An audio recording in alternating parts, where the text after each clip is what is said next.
www.vop.ng for fresh and trending news. Also watch us live on SLTV channel 264, VOP TV, Voice of the People Television. This is African News on Voice of the People Television, where we don't just bring you the news, we bring you Africa's heartbeats, the policies that shapes our world, and the economy that determines our future. African News on Voice of the People Television. Stay with us. When I first heard VOP, I thought they were talking about me because I'm a voice-over personality, but no, this is Voice of the... Yo guys, your boy Chela, shout out to VOP TV. I love you guys. Salut, salut tout le monde, Suspect 95, là on est sur VOP TV, on passe un bon temps, j'espère que vous kiffez, on est au Afrima, on est ensemble, VOP TV. Don't see me like a fool because I don't do giddy giddy giddy. VOP, you don't know Stoneware from Ghana representing live and living color. Yeah, Beam Nation President, outside with it. Bless up. Hello, this is Milo from Ivory Coast. Keep watch Voice of the People TV. Regardez la voix du peuple, la télévision de la voix du peuple. Que Dieu vous bénisse. À très bientôt. Love you so much. Hi guys, what's up? This is Gaze Baba. I am watching VOP TV. Usually you be told to not touch the dial, but I tell you to touch the dial and increase the volume. Like, keep it locked. It's Afro Gospel. Thank you. Hello, my name is Shego Arunze. You're watching VOP. Don't change the dial. My Joe, fine girl. My Joe, fine babe. Only are you, but on the Fuji was who. Yes, don't touch the dial. This is me, Dr. Adiwala Iba. Keep watching VOPT.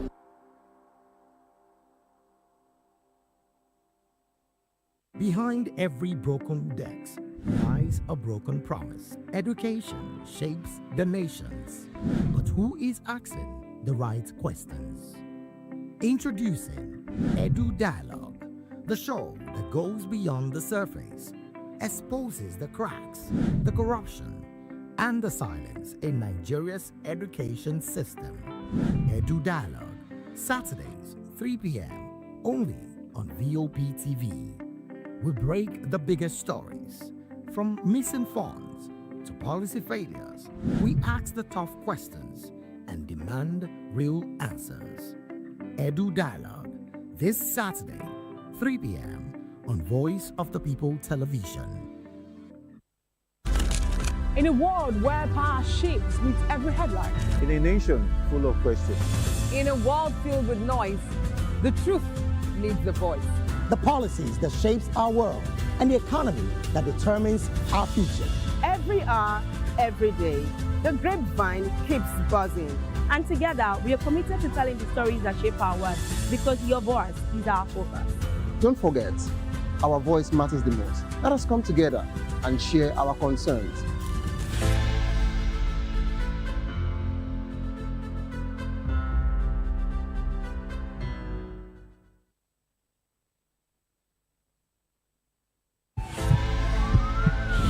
This is Health Check, your weekly guide to better living, smarter choices, and trusted answers. From everyday wellness to urgent health issues.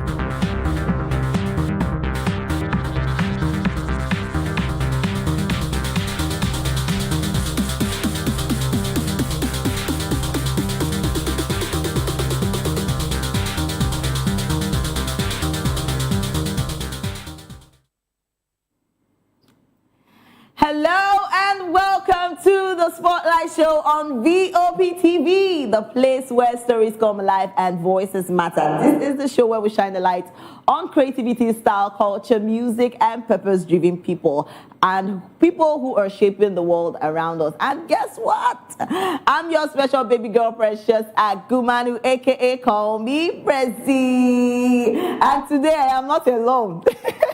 And I'll never be alone, yes, because my maker is with me, but not this maker. But anyways, someone is joining us today. Someone that has left us for a very long time. Introduce yourself now. Let me call you Savior. You have said it all now.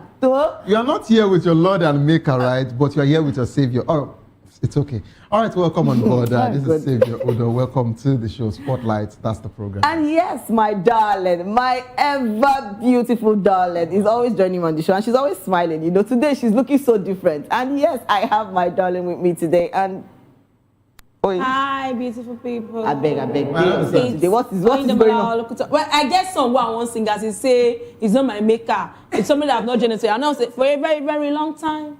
I don't the shiva. I was about to say something, but because you are appeasing with this song, when you have become. Oh, thank you. Well, but in the most section, please, next time introduce me. Because the person will collect clap, not do passive. So if you want introduce me.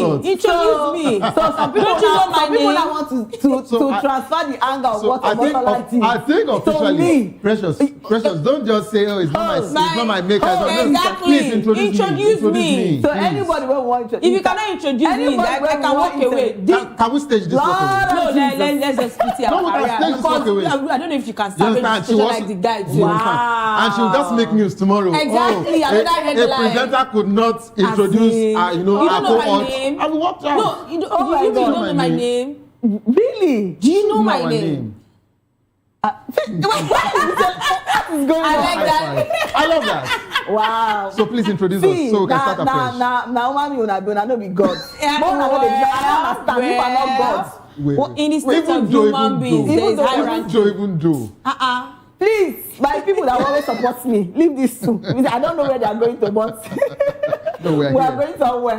All right, please get ready because we're about to ride together through stories that inspire music, that moves, and people who make a difference. And first on our list today, we're talking about something that recently happened online. Everybody has been talking about it, and it's about Omotola Jalade. Yes, a video clip of veteran Nigerian actress Omotola Jalade Ekeinde has been interviewed at the 46th Miss Nigerian Patrons and Board dinner has gone viral on social media, sparking widespread online discussion. In the footage, the experienced actress is approached by a young presenter who asks her to introduce herself, and a prompt that seems overly basic given her long-standing public profile. The brief exchange saw Omotola visibly surprised by the question and challenging the interviewer's approach before interaction ended, with many users reacting to the clip's tone and professionalism. So social media users have since shared and commented on the video across platforms, and this question and Omotola's conversation about media interviewing standards and celebrity engagement at public events. So, see, the fact that Omotola did this kind of thing is, let's say the truth, yes, let's talk about professionalism. I think from the guy's angle, it is wrong. But I feel that the guy, maybe he's somebody that is, just been in the business for like, this is his new stand.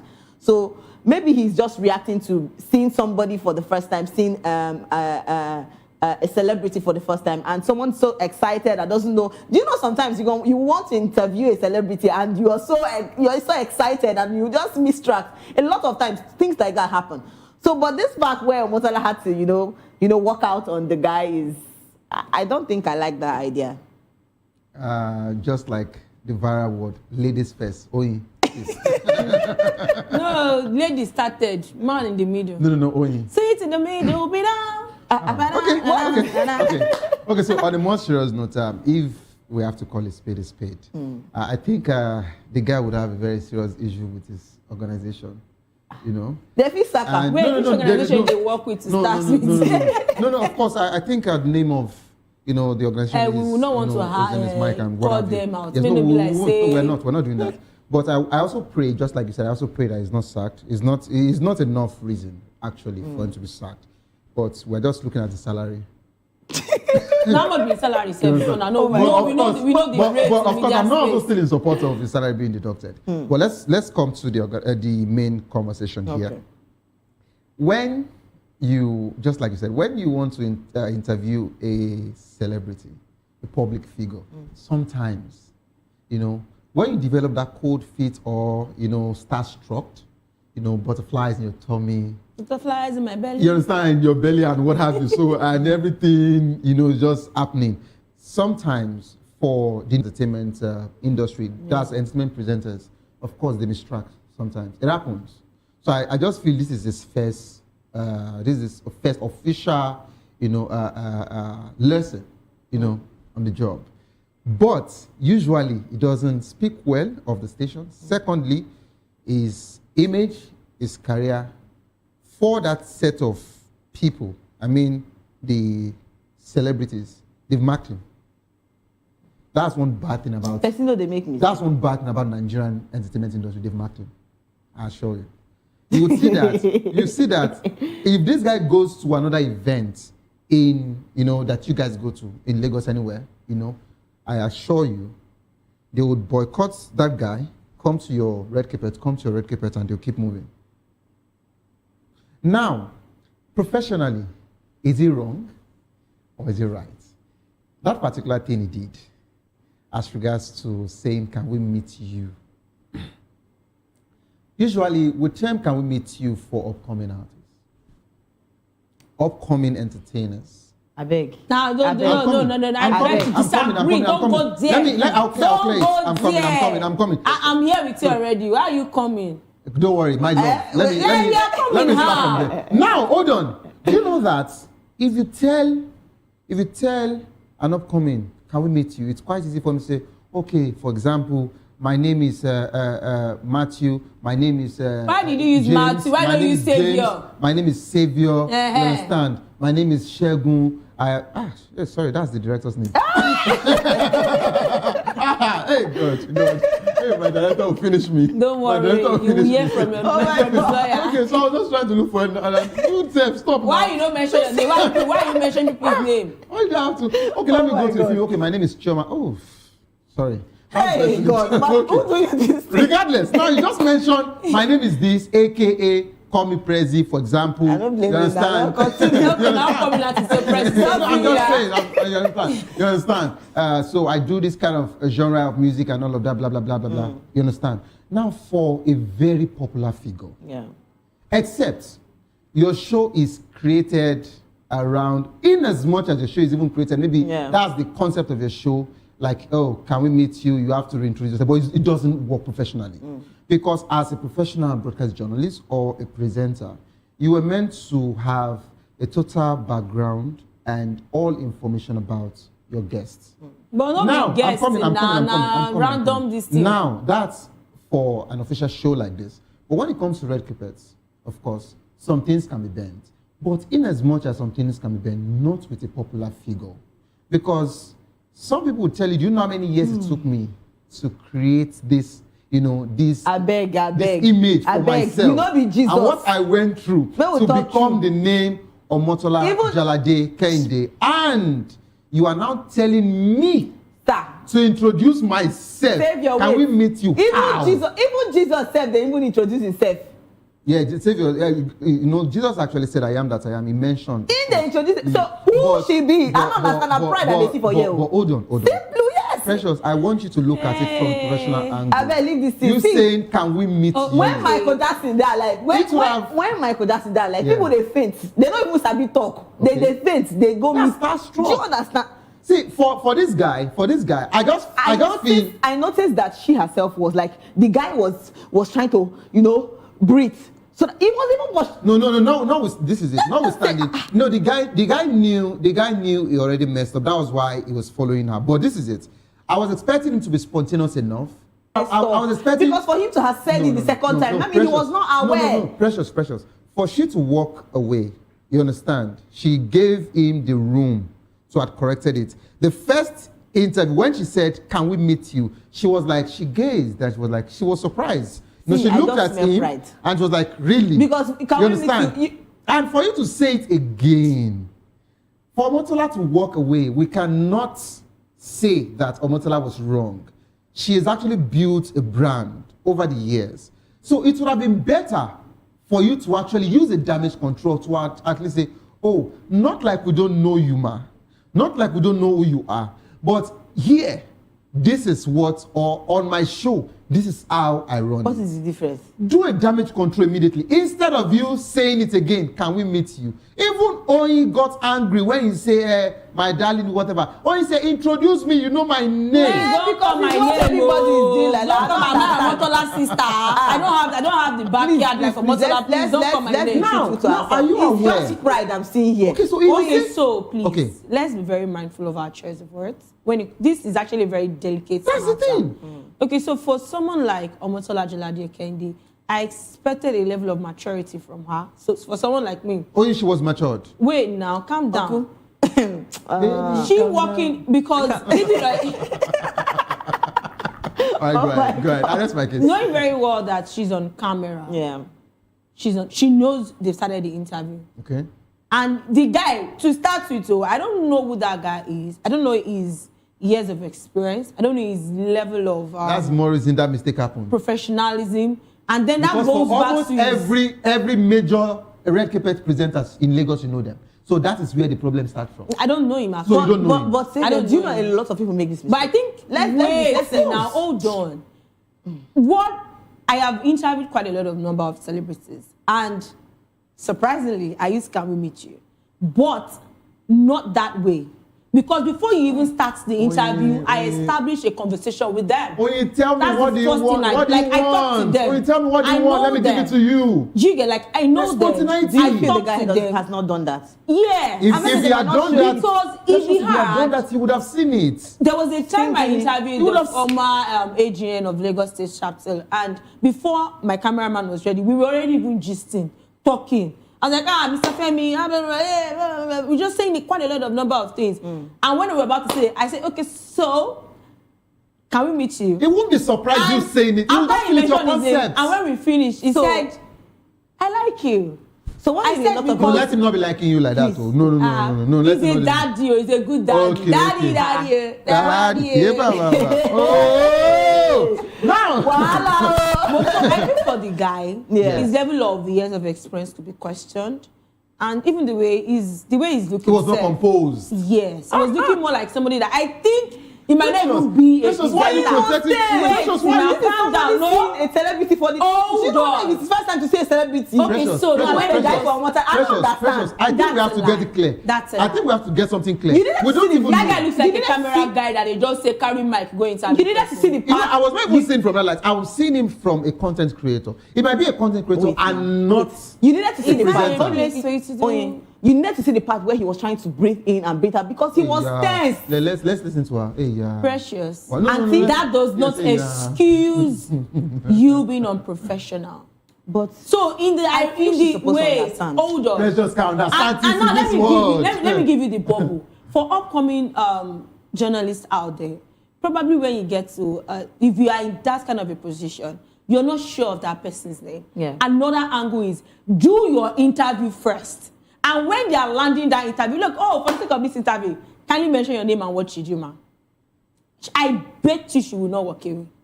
There are levels to this thing. But a lot of people answer these questions without, wait. It is now I know. It is now. That doesn't mean it's right. It is now. You know what? It is now I know that Precious is a very understanding girlfriend. She's understand on every level. You understand? She understood the guy. You understand? What if it's like this? But wait, on the most sincere notes. Professionalism is professionalism. If he's a professional, you will know. If he's not, there is a standard. Nobody will come and bastardize or scatter the standard. You say you never do mistake before. I never did. On this level, no, I never did. Should I tell you my kind of mistake? It's not pride that is. No, should I tell you my kind of mistake? That's not pride. Should I tell you my kind of mistake that I made when I was a rookie? Okay. I was stuttering, asking questions. That's tough. Yes. No, I have to say to national TV so that others can learn. I feel that, okay, people should really understand this guy. I feel this is his first time. Or maybe. So, he looks like someone that has not done this before. Precious, that's what I'm saying. So now I'm trying to also encourage him. You understand? So many people know that. Okay, Precious, if I call him now, you will say Precious, this is no, that's a content creator. You don't mention it. Is not a broadcast journalist. Don't mix it. That's not a good example. No, I'm saying, wait now. Let's us put, okay, yes, we know that he's not a broadcast journalist. Okay. But if he's in this position, you tell me someone he cannot be in that position. No. Wait now. He not go carry mic with a brand. Hold on. No, I would answer. Say in the interview this thing, I say Omotola no go answer him. Egungun will not say, can we meet you? To Omotola. He won't say it. He does it. Have you listened to his... Okay, Precious, can you allow me to say something? Okay, say. Egungun usually, if you check all of his content, Egungun usually would tell, and please, for some of you that are listening to us saying Egungun, that's actually one of the content creators, on social media that usually wants women to, tell them about assets and all of that. So I just have to clear that. Some people might just be hearing Egungun, they don't know his real name. I think it's masquerade. Yes or no, that's not it. So now, Egungun's concept is about, can we meet you, is massive. We know his concept. But when it gets to a very popular celebrity, Egungun will not say, can we meet you? Don't forget, Egungun was not composed when he met Aisha Speed. And that was the reason why, till today, Nigerians extracted that word from his interview. You are young and healthy. Because for crying out loud, you could not ask every other question. You were asking how old are you? And he said 21 or so, and he said, oh, young and healthy. Till today, we are still using the word. He cannot leave his record. You understand? Young and healthy. So this is just to clear something. That everybody, I'm sorry dear, everybody naturally would have that particular day. Mine happened 18, 17 years ago. And I'm saying it on national TV. I started. I was starstruck. Oh, yes. baby. I can imagine. Do you understand? But not they carry and it was, guess what? And it was, my questions, guess what? My questions were, no, sorry, the days of analog, I'm sorry, you can't get the videos. So my questions were written, but I stuttered because I was asking myself, is this somebody I'm seeing on home video? That I usually want to ask questions. So I stuttered. So it's normal. But someone else, we can encourage him, but precious, we cannot scatter the standard. We understand. Standard. We understand. Let me tell you something. Even, okay, let's say this. Even Omotola, definitely she was starting. When she was starting, she was never like, oh, she just got up one day and was just perfect. But she has paid the price. Perfect. She has paid the price. Let me finish. Okay, yeah. Let me finish. She didn't pay price for you. Wait. I'm coming.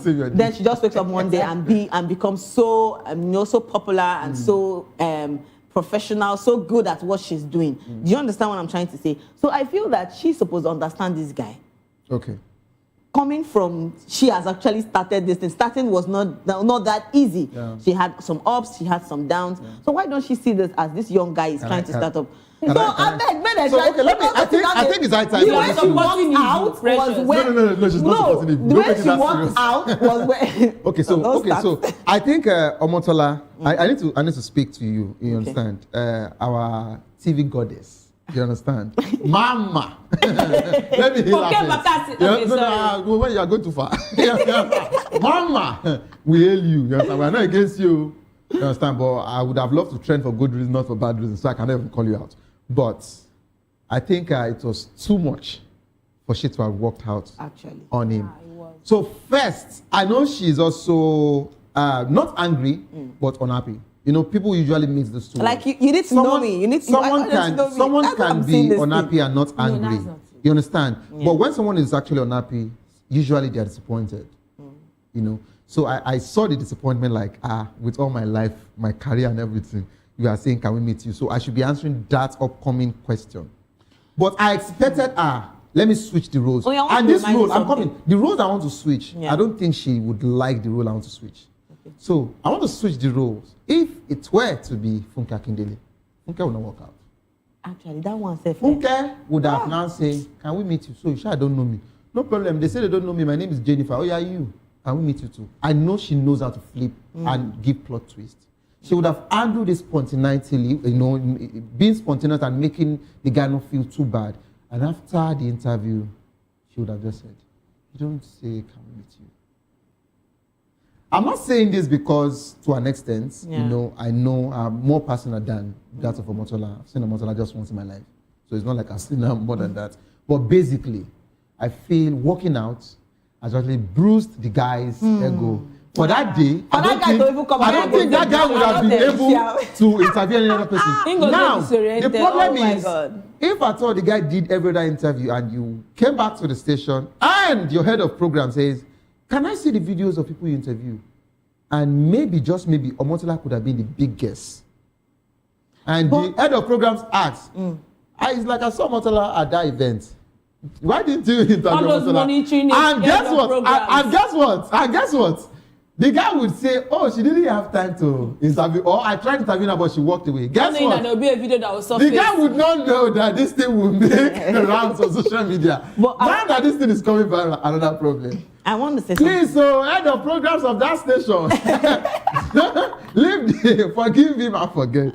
It happens, actually, it happens. So basically, I just want to But this has to make every presenter and every interviewer, I don't know how to put this, but trust me, going for events like this now, trying to see your celebrities and stuff like that, you don't have to know their names to interview them. No, okay, so what if you get to a stage where you don't even know this person, and maybe other people know the person? I go hype them.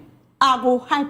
I have done, this is something, I am a life I don't experience this. Because I remember there was a time I met one very popular producer. Yeah. She's also an actor. And, I know her. Can I guess the name? I know her, but I cannot remember her name. By the time I approached, and she was already coming, and I was already smiling. And she's fair. Calm down. We're almost don't point hand. Don't point hand. So she was coming, and I was already smiling. My body gesture was already showing, hey. When she just approached, I said, hey, beautiful woman, as in we just enjoy. You give us back to back. The movies you produce are so top notch. Even the ones you appear. How do you do it? Okay, so hold on. Cameraman, are you ready? Then said they not like, yes, I'm ready. I said, okay, so for the sake of this interview, can I meet you? And the woman introduced herself. And I said, okay, so like mention one or two of the films because I'm not even sure. And I don't know how to go and check on Google. And I'm saying, I do not even want to go to. I just say, mention one two movies you produced. Can I meet you? But the way I started, there was no issue. That's the question. Now, guess what? Oh my God. So we have to understand that there is a word called spontaneity. And I keep repeating that word because you have to understand it. This is you being proactive. This is you being creating something out of the blues. Yeah. If you don't do this thing, you understand, you might actually shoot yourself in the leg. Okay. It also happens in my industry, that's being a comedian or hosting events and all of that. Now, let me also extract something from her. Don't extract anything from you. No, when I use extract from what you said. Exactly. Be specific. I cannot extract anything Jesus. from you. All right. So for clarity from what you just said. Thank you.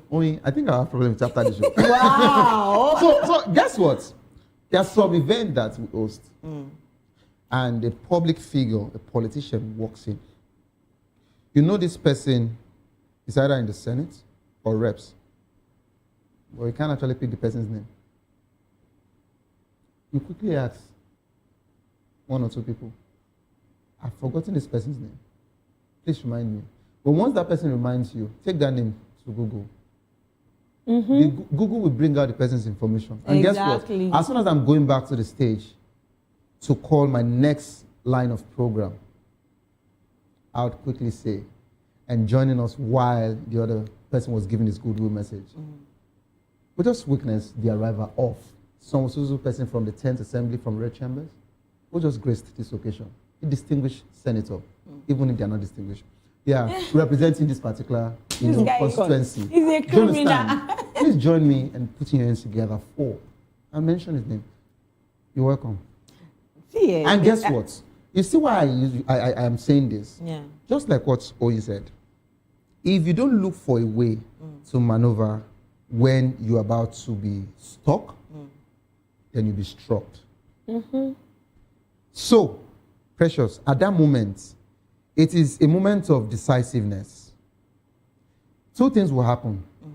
It is either you lose interviewing that person, and that person will go on to the next presenter, and that person would actually give that particular station more views to the detriment of your station. You could even get blacklisted. Do you understand? For such mistakes. Or the second point is you look for anything and any way you can to make sure you keep that person in your camera on that red carpet.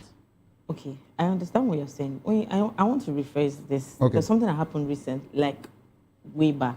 You told me the Precious story. is very calm. It's like Precious is talking out of the space now. Yes. So you notice that? Yes, I know that one. Precious! Pressy Lobotini! So there was something you told me about a lady that you went to, you saw her and you wanted to speak to her.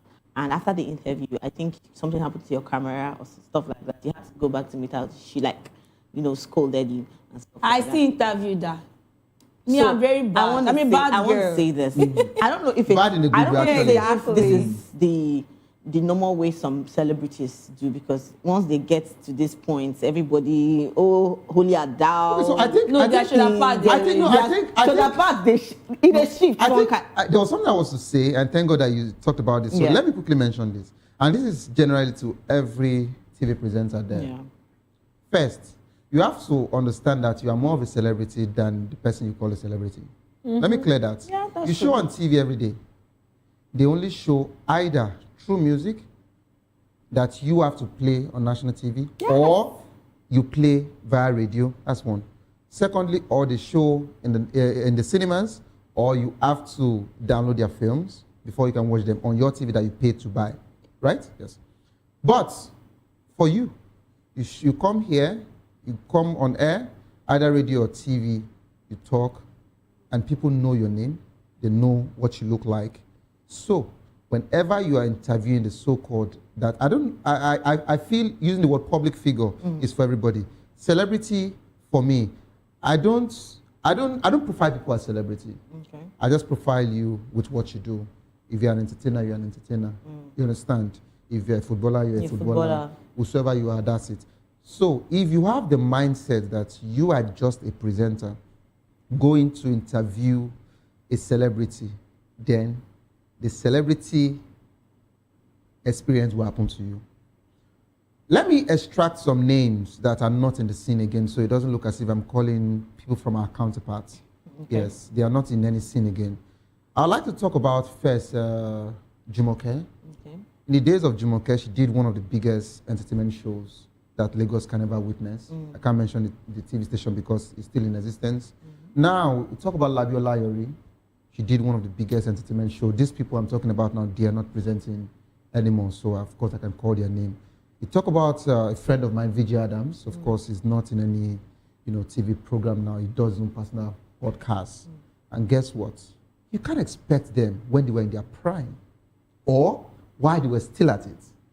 They want to interview you, and you expect them to feel you are a celebrity more than... No. They talk to you as friends. So maybe because now I don't do entertainment program again. Yeah, all through, you understand? All through my life, being an entertainment presenter, there was no day I ever saw, except from my rookie days, right? There was no time, when I learned this job, there was no time I ever saw a celebrity as a celebrity. I see you as an entertainer, I see myself as an entertainer. Do you understand? So you're coming into my space, my studio, or you're coming to my red carpet, you understand? So come have fun with me. So we're actually having fun to talk about the job. Do you understand? With that, you're not feeling anybody trying to, no, there's nothing like that. I feel all of them should have this kind of mindset. And guess what? Seriously. Let me now quickly take it out of the country, you understand? Yeah. Let's go to all of the major, entertainment stations in the US and in the UK. UK, my favorite, right? Okay. Yes. So basically, whosoever you are, I've seen these guys over and over when once they see any of their popular figure, but once you're coming to the show, for example, I'm having Kelvin Hart coming to the show. Oh, Kelvin, you understand? Kelvin in the studio, blah, blah, blah. Afterwards, I didn't actually know you were this brief, but of course, you've done a very high, movies. Kelvin will retaliate. You actually said it's short in real life, and Kelvin will retaliate. And guess what? But yeah, I noticed that maybe because Nigeria is more of a respected people that love their culture. Yeah, you just come out, you are welcome, sir, to the show. Some people the ways making they need down they You understand? You're welcome. You're welcome, ma. With all of the way you have been blessing us on our TV screen with I don't have strength. Please. And seriously, there are lots of presenters. Do your professional job. I am not saying you should be rude. Neither am I saying no, but be professional. Exactly. See, there is a way you be professional, and your celebrities, your public figure will know this person knows is your job. Yeah. They would actually be careful, and guess what? They would treat you well. They would actually treat you well. But once they notice that this one is trying to treat well, which treatment have you received before? Like respect. That's it. Are you sure? Okay, so I think Oyi is after me today, and I'm loving this energy. I just hope to survive it through this program. So basically, this is just a nugget from me to everybody. Being an entertainment presenter, own your room. Don't forget, the cameraman came with you. Yes, so you understand. Don't forget that the person you're about to interview, hardly before they tell you that they produce a movie. And for few of them that are just producing now, they are the ones that knows how to control cameraman because they paid for the camera.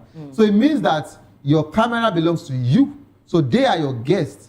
You understand? So don't make it look as if they own everything. You are just there through privilege. Like they are giving you platform. Hello, no. You are also giving them platform. See, this is the two-way thing. They grace your TV screen, your TV viewers knows that, oh, you guys have level. You now see these celebrities, they can talk on your TV screen. You also help them to stay relevant because when people see them on your TV screen, they say, oh, this person is still house. Abi. So it's 50-50. Let's get it. Pressure, this one that you're not. It is well. It's like your this month's salary. You have to share it with me. I've really given enough budget on this show. What is going on? I just think people should allow that guy breathe because no, people should allow him breathe. A mistake can happen. What's that? It's a mistake on his behalf. We're saying sorry. And on behalf of Mama, Mommy Omotola, Jalade, Ekeinde, Mama. Please, oh my God! I can't believe that. How you bring us home? I don't understand. I was on my own. Yes. Now you say don't say don't be joining me with you, please. We are each an entity. Let's identify with who we are. Thinking that. How can you when he's wearing white, you're wearing white? I never saw it come from that way. Why they cry? I wanted to come for you, but I just said that let me be a good girl. All right. All of a sudden, wow. Today is. But the funny part is that the good does not even fit us. So maybe just go back to what you are. You understand? I'm not saying she's bad, but she's in between. Whatever. Yeah, all right, we'll go over to the comment section because a lot of people have actually come out to say things concerning Omotola and the young man. All right, let's take some comments and see what we have on our comment section. You know, in our comment section, it is they happen. So let's go over to the comment section and see what they have for us. And somebody said, see the dumbbell where she carried when she was working out. Wow. Okay, so I think you understand what it works. That's what you mean by dumbbell. But that was below the bells. That's not nice. Oh, okay. Especially I don't like people talking to women like that or ladies, so that's not nice. Okay. Please go ahead. And its face said she should have reset his empty brain cell with some slaps. Nah, she wouldn't. That's also too much. That's also too much. Is it more than? Is it more than? Can we meet you? I don't understand. I just said more than. Can we meet you? Wait. The person who even saw this comment, he say it's Fave. Whose Fave are you? Who knows you? What's the name again? Only for small fights. You're coming out with. You're coming with a missile with You're calling my colleague empty brain. As in, are you like? If you don't do this job, no. Maybe the slap got the oppression. I think you're right. It's Faith. Come and sit down on this chair and do this job. Let us stay behind the keypad. Let me see. If we don't go time with him, pass down. I'm going to use I tell people waiting. I make her feel like say she don't arrive. No, that was below the belt. But please do disclaimer. Do disclaimer. It's not like you are talking that brand down. No, I didn't mean it that way. Before somebody now say that, we have to call that girl out now. No, please. Call me. I'm ready for all right. At Shop Everything says she needs no introduction. She's a legend. We know. No worry. Even Jesus too. Like the people of you planning for the people to just say we know. That was bad. Oh my God. And Melanie Ruth said he's not professional. Which journalism school you go where they say this is the professional way or not? Not answer you now. Why you twisting this thing? No, but that's the truth. Boy, you just said it too now. Wait, excuse you. On this platform, I will not stand by and watch you that knows talk nothing. This profession die. Exactly. You don't even know this guy. You don't even know if this guy is a content creator. That you're fighting for him. Exactly. No, if he's a content creator, we move with him. He's still in our industry. Industry? Yes. Oh, wow. Wonderful. You see the way some people are actually saying these things that, oh, the guy would have done this. Oh, the guy is wrong. May they just consider down for this. Okay, so someone said, Ma'am Mozi, the guy is wrong.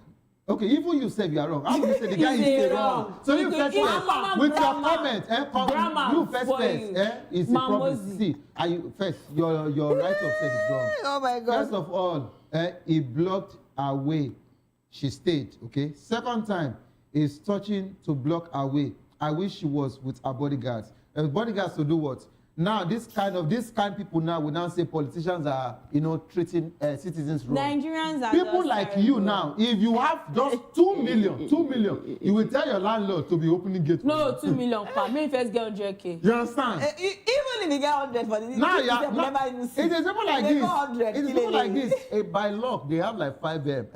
They will go to the division. They will go to the division of their area, the police division of their area, and say, "I need 2 security, 2 policemen to stay behind me." Then they will go to the OPC and say, "I need 2 OPCs to guide me." You understand? Go to LNC. I need people. When you go the waka, you understand? They will be doing that like this. Excuse. On top 5 million. That's the problem. On top 5 million, no. Voila. All right, let's take more comments. A lot of people are talking about Omotola and the young man that actually did an interview. This is the first time Precious is actually fighting for men. I'm surprised. Actually, so let's move from the OE. Let's leave her alone. Maki, he's saying he would have introduced her. I'm here with the phenomena Pele or phenomena Kini. And so on. We should learn to give honor to people that have earned it. I agree with that last part. Nice. But even so, introduce them. Mama for done, put the phenomena to action. Actually, I think when we're done with the comment, I'd like to say something before we end up from this. I just remember something about Omotola, so please go ahead. All right, and Lash Affair by Lush said, "In life, I have noticed what you are okay with. Another person may find it offensive. We all reason differently." Thank you for that. Can you come and go? Let's say hug. You need. No, Savior would want to hug you. He's a man. You hug as a woman. These days, I don't do that. What's moving on? Please move on. Yes. Somebody, Steffi Oyin said it's normal for interviewers to ask that. It is not a planned interview. In order number to make little mistakes, and I am here with, is not bad. We agree, it's not bad. But Mama Karam say she not like this. She not like the approach. Derek Rose, charisma matters in everything. Even if you don't have money, the way you carry yourself makes a difference. The question he asked wasn't too much, but he just looked nervous, you guys. So what I said, that chop knuckle. That's it. Yeah. He wasn't composed. Yeah, the composure was what I think that was all that. From Omotola's, I'm not speaking for her, but for someone like I'd be like, is this why I want to waste my time to grant interview? So okay, so I think I would like to just say something as regards to Omotola.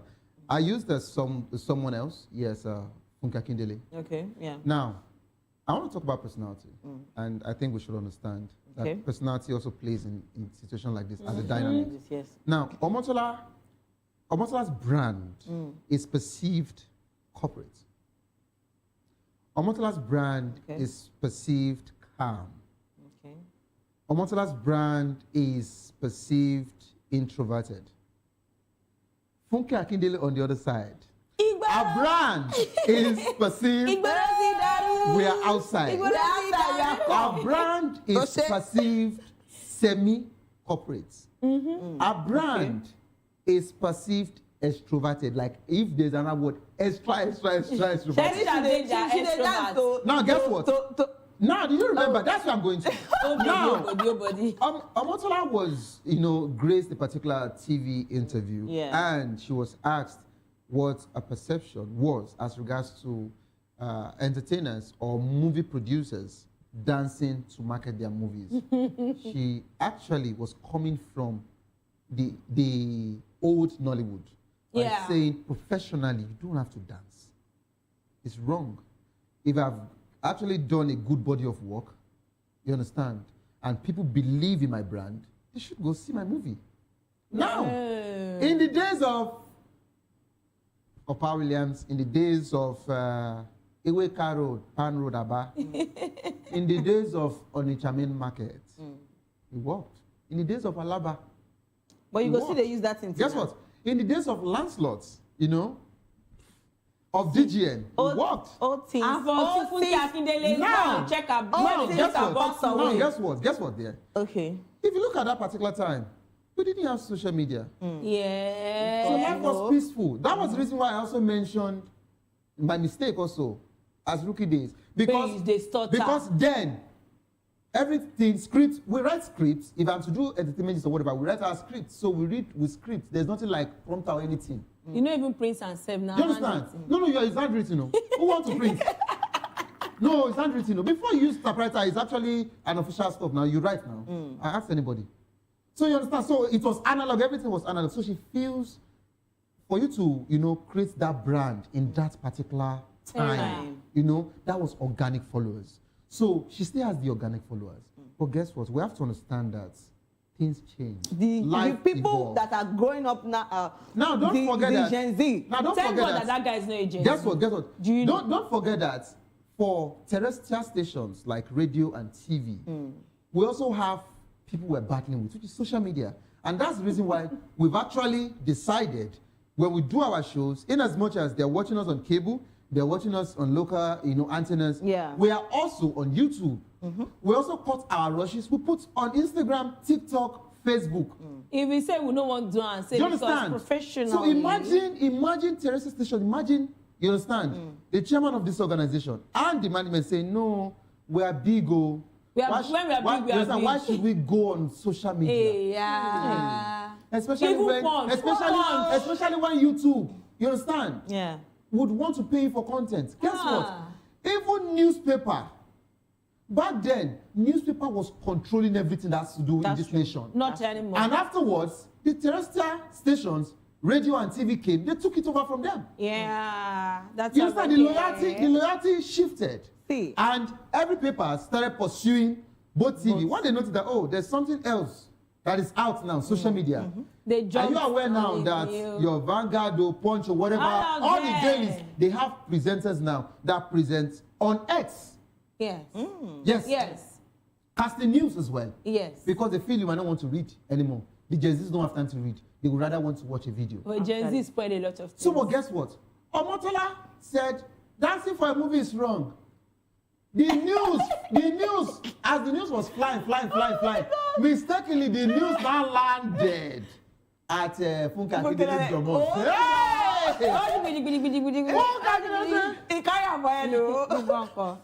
Oh yeah, that's him. So on the more serious note, yes, we have to understand that brands differ. You understand? This is who Omotola is. She has been like this. She's not forming. Don't forget that she also graced up another interview where they asked her, have you settled with this counterpart? What's that? Genevieve. Have you settled with Genevieve? And she looked, she said, why that question? She said, we're good. And she moved on from that question. You know the word we are good? How she actually said, why the question? She just said, we're good. And he said, okay, so something else. It shows that they're not good. You understand? And guess what? They were never good because those were the major counterparts. You understand? Now, it shows that she's not faking anything. This has been her. This has been her brand. This is who she is. She's a no-nonsense person. And she can't change for anybody. So and she would not even want to in the nearest future. Yeah. We don't even want it to change. So if she had actually walked away, you understand, that is who her brand is. She's corporate to a default. If you want to hear her side of story, she will tell you, I don't want anybody to water down my brand. For you to tell me, she never answer. Guess what? For you to tell me to say, to be telling your people, your viewers, can they meet me for me to start introducing myself? It shows that you don't know me and that I can actually water a brand with our ambassadorial deals. It shows that maybe she's not getting popular anymore. That's what it looks like. That's what she will perceive it to be. Yeah, she actually did something recently. I think the movie she produced last, the proceeds from the movie, she actually did put it into a motherless baby's home or something like that. Yeah, so basically that was why I said Omotola's brand is the corporate brand. It's not like Genevieve. It's not like Jennifer. That is Funke Akindele would not. She's not corporate. No, she is. She's semi. But she's semi. Because when she's corporate, When she wants to be Italawa. So for us to round up, if you see me and Oyi now, I'm the corporate brand. You know that she is the Italawa. Thank you. So I think with this few points of mine, I've been able to, explain myself. I'm not I just said something now. You are doing this again on national TV. Look at me. What is going on? Ask me. Can you please you see that sign you're us too out? scared. Please, can you sign us out? Please.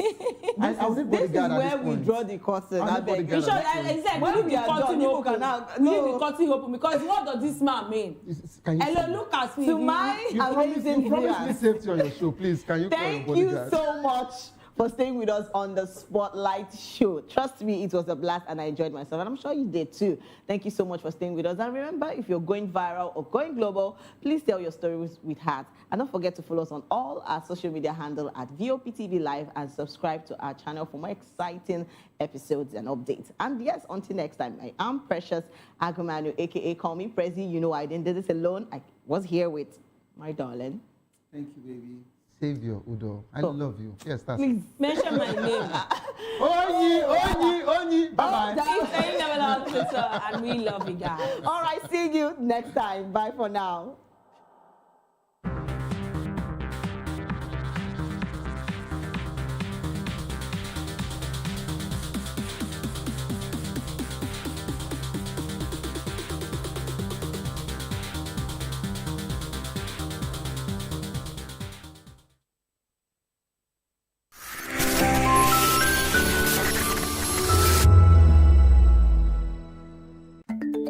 Africa is on the move, a continent of rising voices, untold stories, and powerful transformations. From the streets of Lagos to the heart of Nairobi, from the mines of Congo to the tech labs of Cape Town, the African story is being written every day. Bold, dynamic, unstoppable. This is African News on Voice of the People Television. We don't just bring you the news. We analyze and bring you Africa's heartbeat, the politics that shapes our nations, the economies that drives our future, the cultures that defines who we are, the voice that must be heard. Africa News, Africa's voice, Africa's future. Where Africa speaks, the world listens.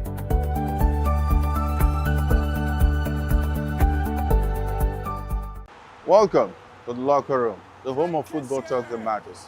I am Jerry Arpelon. Join us every weekday, Monday to Friday at 5 p.m. Nigerian time, as we share the hot takes and hot debates in the exciting world of football. And joining me are the usual suspects, Ikechukwu and Mayowa, as we break down all the hot takes and everything that's happening in the football. Don't just watch football, live it with us. Catch us on the locker room and Voice of the People Television at 5 p.m. Nigerian time. And like I always say, if not going to the talk, please just go.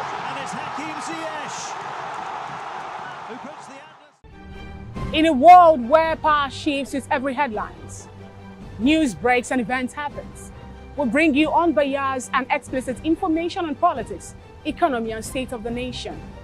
We break down the chaos. Facts, not fluff. Truth, not spin. We discuss not just politics, but a glimpse into the future. Voice of the People Television. Now you have more than a voice. Welcome to Romeo Pizza.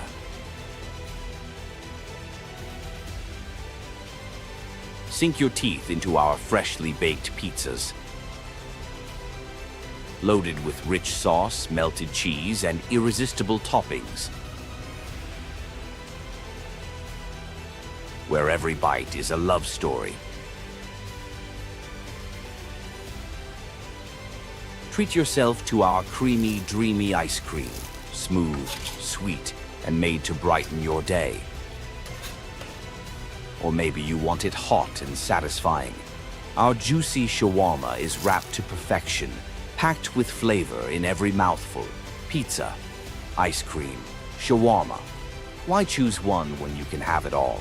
Romeo Pizza has exactly what your taste buds desire.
for the extraordinary.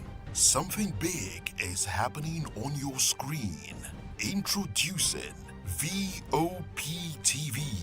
Now streaming on SLTV channel 264. From breaking news to captivating conversations, news analysis, giving you all sides to the story. We break in-depth discussions on the issues that matter, from politics to sports, entertainment, and lifestyle. VOP TV on SLTV channel 264. Join us as we redefine what television means to you. Voice of the People Television, VOP TV. Now you have more than a voice.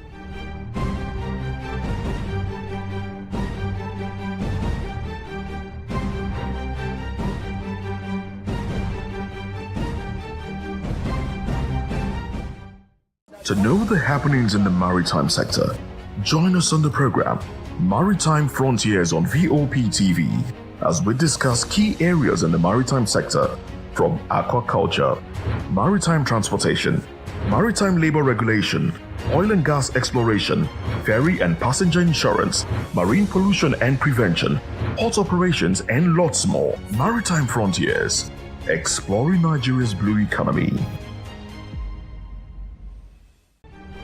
In a world where power shifts with every headlines, news breaks and events happens, we bring you unbiased and explicit information on politics, economy, and state of the nation. We break down the chaos. Facts, not fluff. Truth, not spin. We discuss not just politics, but a glimpse into the future. Voice of the People Television.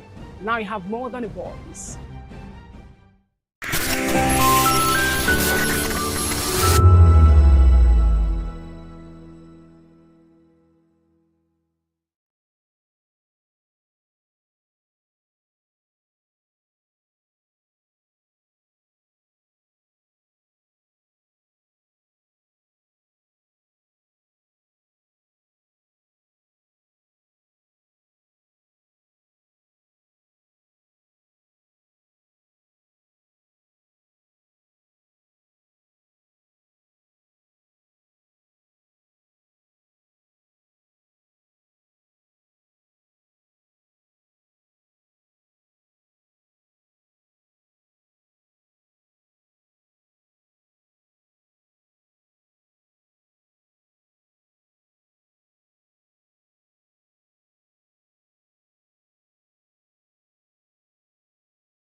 I'm Sarah Nystrom from Sweden, aka Chief Omobowale, Communication Queen.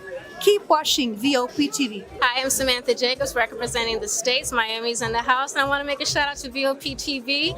I'm a humanitarian, and I'm also a rep in the film industry and the art industry. I help dreams come true, and I help you keep on that path. Shout out to VOP TV because you're helping people stay on their path too. Cheers. All right, my name is John Odibo. Keep watching Voice of the People because it's a fantastic station to be with all the time. Thank you very much. My name is Pastor Evi Siru, the convener of the Voice Achievers Award, and keep watching VOP. Yes, that is the channel for all the people.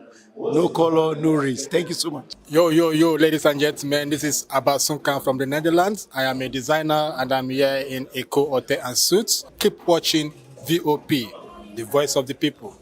Don't touch that dial.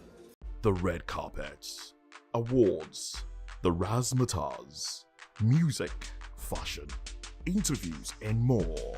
Spotlight on Voice of the People Television. Let's feed you with all the juicy stories in the global entertainment space, bringing you the glitz and glamour as it is hot. Stay tuned to Spotlight, 1 p.m. Monday to Friday. Spotlight on VOP TV. Entertainment like never before. Click on the like button and subscribe to our YouTube channel We are Voice of the People TV. Also follow us on all our social media platforms. We are at VOPTV Live. Visit our website www.vop.ng for fresh and trending news. Also watch us live on SLTV channel 264. VOPTV, Voice of the People Television. This is African News on Voice of the People Television, where we don't just bring you the news, we bring you Africa's heartbeats, the policies that shapes our world, and the economy that determines our future. African News on Voice of the People Television. Stay with us.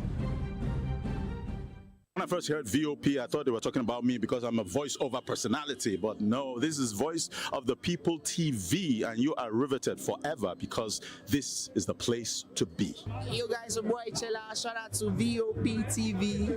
I love you guys. Salut, salut tout le monde, Suspect 95, là on est sur VOP TV. On passe un bon temps.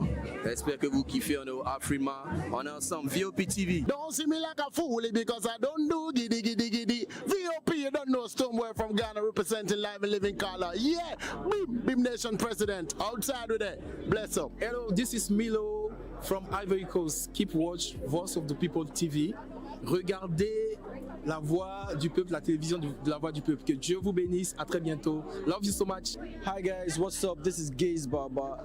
I am watching VOP TV. Usually you be told to not touch the dial, but I tell you to touch the dial and increase the volume. You're like, keep it locked. It's Afro Gospel. Thank you. Hello, my name is Shego Aronzo. You're watching VOP. Don't change the dial. My Joe, fine girl. My Joe, fine babe. Yes, don't touch the dial. This is me, Dr. Adiwala Iba. Keep watching VOP TV.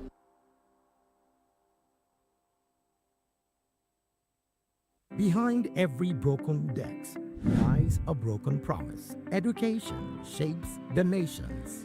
But who is asking the right questions? Introducing Edu Dialogue, the show that goes beyond the surface, exposes the cracks, the corruption, and the silence in Nigeria's education system. Edu Dialogue, Saturdays, 3 p.m., only on VOP TV. We break the biggest stories, from missing funds to policy failures. We ask the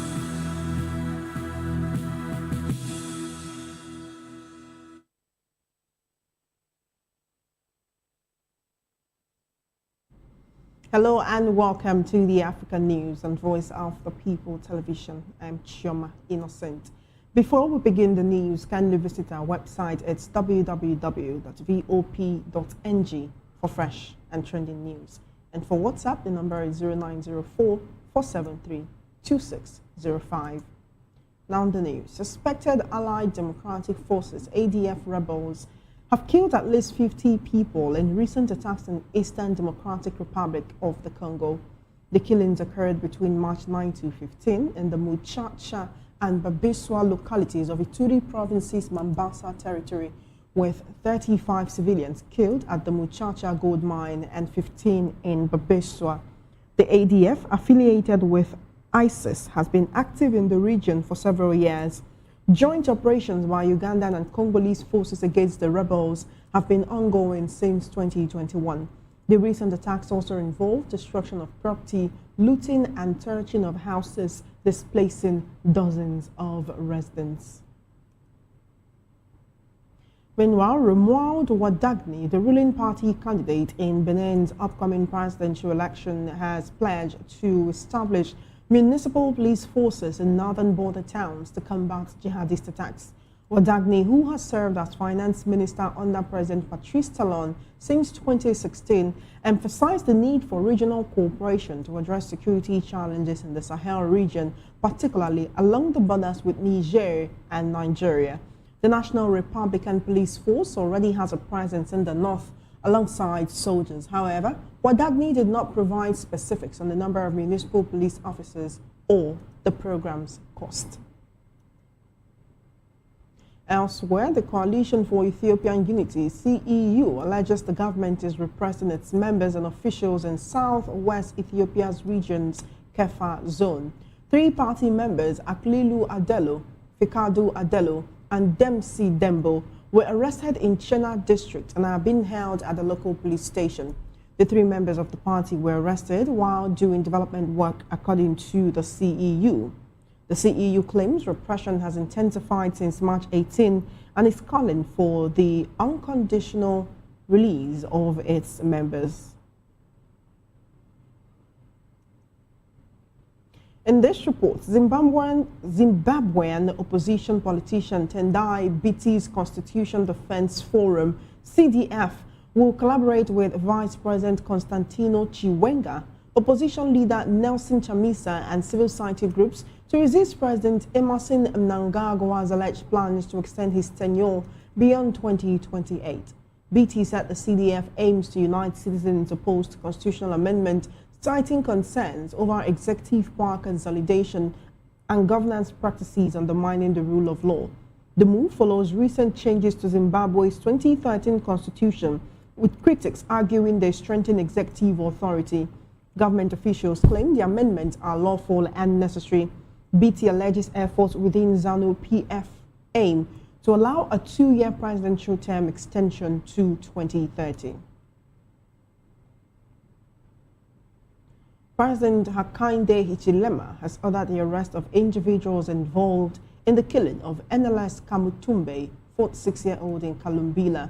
Kamutumbe was attacked by a mob after being accused of causing a man's body parts to disappear.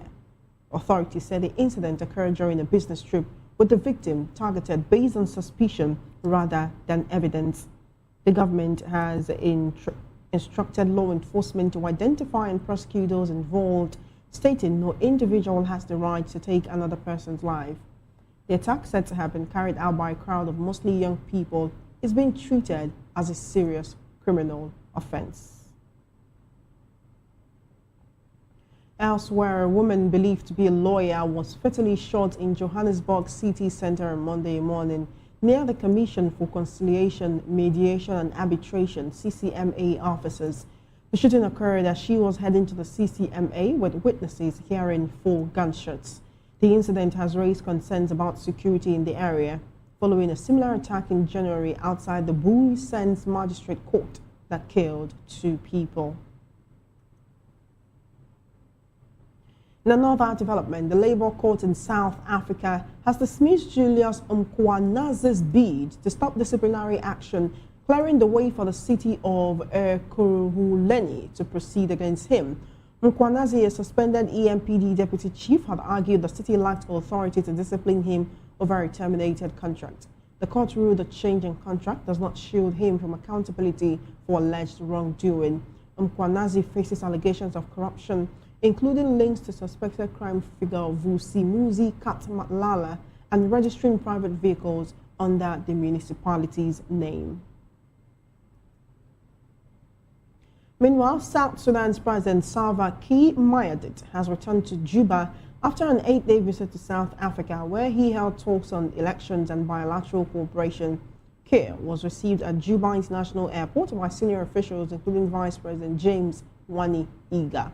The visit aimed to strengthen relations and discuss implementation of the 2018 revitalized peace agreement, preparations for December elections, and economic cooperation in sectors like mining, agriculture, and oil. Kiir reaffirmed South Sudan's readiness to proceed with elections, emphasizing his commitment to peace and democratic progress. A South Sudan-South Africa Business Summit is planned in Juba to boost economic ties. Kiir's visit followed regional engagement led by South African President Cyril Ramaphosa, focusing on South Sudan's peace progress and the election preparations. You're watching the African News and Voice of the People television. We have right here in the studio with us to analyze the news public affairs analyst, Mr. Darlington Agomo, who is also a lawyer. Thank you very much for joining us today. We do appreciate you. Good afternoon, Shoma. How are you? I'm very well, thank you. How are you doing? I hope you had a happy weekend. We thank God. It's not been a very happy weekend for a lot of people in Nigeria. It's not been a very happy month or year or past few months or years for many Nigerians. There was an attack or a bomb blast in Kwara State, the same Woro community that was attacked before. While we're talking about this, there are also terrorist attacks going on with our neighbors. Benin Republic has an election coming up, and one of their candidates is campaigning on the basis of creating a police force that will target terrorism in the borders with Nigeria and Niger. Is it not high time that these African countries, Nigeria, Niger Republic, Benin Republic, and others around us who are suffering from this insurgency should come together and raise a militia that will phase out or push out these terrorists? Why are we not seeing that collaboration yet? Or do we have it, but it's just not popular? Instead, countries like Nigeria and others are seeking help from other foreign nations who may have their own ulterior motives. It is a shame on Nigeria that smaller African countries are doing this type of arrangement. Yet, you that claim to be the giant of Africa, you could not even do anything. We used to have something like that, where we had, what do you call it now, African whatever force. Yes, involving Chad and, Chad, Niger, and all these neighboring states in the northern region of Nigeria. But guess what? These other countries were able to do the needful against the terrorists. In fact, they chased them out of their country. But on the side of Nigeria, where they're supposed to hold fort, nobody was doing anything. That was why they pulled out of the arrangement. That was why they pulled out of the arrangement. And so these guys now choose Nigeria to be their heaven, because they have seen that the government here is a weak government. The government here is in sympathy with them. The government here is collaborating with them. And that is why this thing has first started. If not, look at Nigeria. Look at the size of Nigeria. Look at the size of Nigeria. In fact, we are almost the size and number of all the African states. West African states. If you consider their population and that of Nigeria, we will swallow them 5 times over. But here, terrorists are now sharing authority with the federal government of Nigeria. So it is a sad development, seriously. We shouldn't be listening to such things, but it is happening. We are smaller states. Look at Republic of, how many people are there? How many people? They are doing this kind of arrangement, but you, who's supposed to be at the forefront and wait these people at the border, because they are coming into Nigeria from the borders. Yet we pretend as if we don't know what is going on. They came into Nigeria through the borders. Our custom and immigration saw them coming in, but they couldn't do anything out of sentiment and whatever. I mean, is it not a fact that they came in through the border? So, are we that bigger than America? In fact, Texas in America is the size of the entire Nigeria. Texas. Yet, they were able to stop anybody from encroaching into their country. Here we give excuses. It's a hopeless situation, seriously. The candidate in Benin Republic that is promising to create these municipal police to fight these jihadist threats, would you say that this is enough of a manifesto to get the people to vote for him? Although he does belong to the ruling party, he's the candidate of the ruling party, and the elections, especially in Africa, West Africa, we talk about the power of incumbency, especially when these are people who have held power for a while and they don't want to leave it. So if apart from these promises, would you say he still has a high chance of winning these elections? The man that is campaigning, because he saw an opportunity, he saw an opening, and he's taking advantage of it. Yes, he knows that this is what is troubling the people, and so he wants to campaign with it. That is it. But in Nigeria, the reverse is the case. The very thing that Nigerians need, nobody wants to do it. Nobody wants to talk about it. It is irrelevant issues. How to grow the biggest political party in the whole world. How to win an election. Meanwhile, insecurity is festering. It's festering.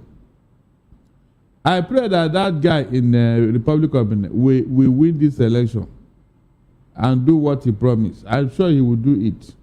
Because those people over there, they are not like Nigerian politicians who promise and fail. You recall how there was an attempted coup in Benin Republic and Nigeria swooped in. It shows that we still have that military power. In Eastern DR Congo, they are also facing attacks from Allied Democratic Forces, ADF rebels who are affiliated with ISIS. They've recently killed 50 people. Again, why are African countries not collaborating with each other when it comes to security and instead looking for Western allies? What is the reason? If we join our forces together to go from country to combat these elements, would we not have a higher chance of success? In fact, 100% chances of success. There has been this idea of one Africa, United States of Africa, whereby they can create a 1 million army, 1 million man army. The idea has been there for over 5 years now. I don't know what they are waiting for. With this thing that is going on now, this is the time to create such a body. So that, I mean, I don't know any rebel group, any terrorist group that can defeat a 1 million man army. I mean, like, if African leader can deploy this to maybe with Nigeria, by the time they finish them in Nigeria, they will move over to any other country where they are. In fact, the number will be 1 terrorist to 10 African army. 1 terrorist to 10 African. So, by the time they face them like this, in 1 month, this thing will be over. Seriously. Africa will become a no-go area for any terrorists. But where is the political will? That is the major issue here. Where is the political will? Because 90% of the time, some African leaders and politicians are collaborating with these terrorists for one benefit or the other. They are the ones backing them, giving them all the logistics and all that. Nigerian case is a very good example. So where is the political will to do what is needed? The country called China is bigger than the entire Africa in population. You can imagine, in population. So when will Africa actually do the needful so that we can be free and be liberated for what we can speak with one voice? It has to do with the political will. Until they muster this political will, I am afraid this terrorism will continue. It's as simple as that. Very unfortunate. Let's go to Zimbabwe, where opposition figures have united to oppose the country's constitutional changes. An opposition politician, Tendai Bitis, his Constitution Defense Forum collaborates with the Vice President and other opposition leaders to resist the current President, Emmerson Mnangagwa's alleged plans to extend his tenure in office beyond 2028. He reportedly wants to extend by 2 years to 2030. Now, the CDF wants to unite the citizens opposed to constitutional amendments, saying there have been concerns over executive power consolidation and governance practices that undermine the rule of law. There's been recent changes to Zimbabwe's Constitution of 2013. Critics are arguing that this will strengthen executive authority. Government officials are saying these amendments are lawful and necessary, but the opposition is saying, look, this party and this president just wants to stay in office beyond the allowed term. Unfortunately, this is something we've seen in Africa over and over again in many countries across West and other parts of Africa, whereby they will claim to operate a democracy and yet still not follow the tenets of democracy by having elections as at when due. And even when they do have these elections, the same person keeps winning over and over and over again. And one time, I think it was the Ugandan president who came out to say, oh, if I am old and I can do the work, why should I not continue doing the work instead of giving way for someone else? What exactly is the reason for this? Is it greed? Is it just the know-how? Is it experience? And then these people they have so much to offer that they're not willing to hand over to the next person who may not know as much as they do.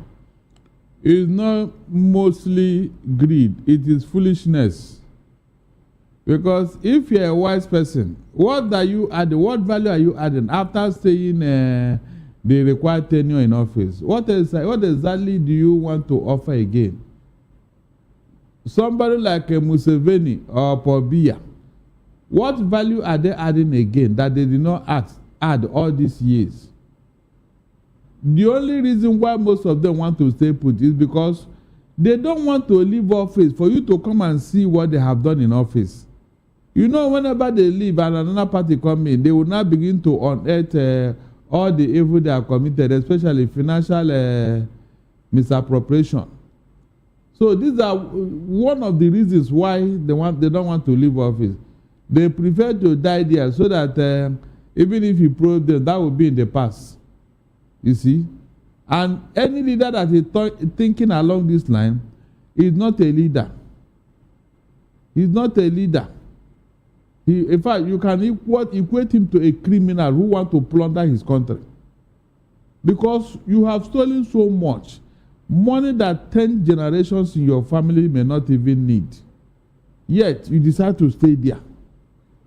You are not even improving on the country. You are not adding any value. You are not developing the country. You just, you are just there as a nuisance value. You just stay there. Claiming that you have, what do you have to add? A Pobia of 93 years is telling me that his best is yet to come. And you say a man with such mentality is normal. 93 years, and you are telling me that your best is yet to come when you're already on the departure hall. These are the things that have bedeviled Africa. Why we are not moving forward? You have people who are literally plundering their country, wrecking their country, taking away things they don't even need, so that they will not see them as the father of the country or what. In fact, it's really unfortunate, seriously.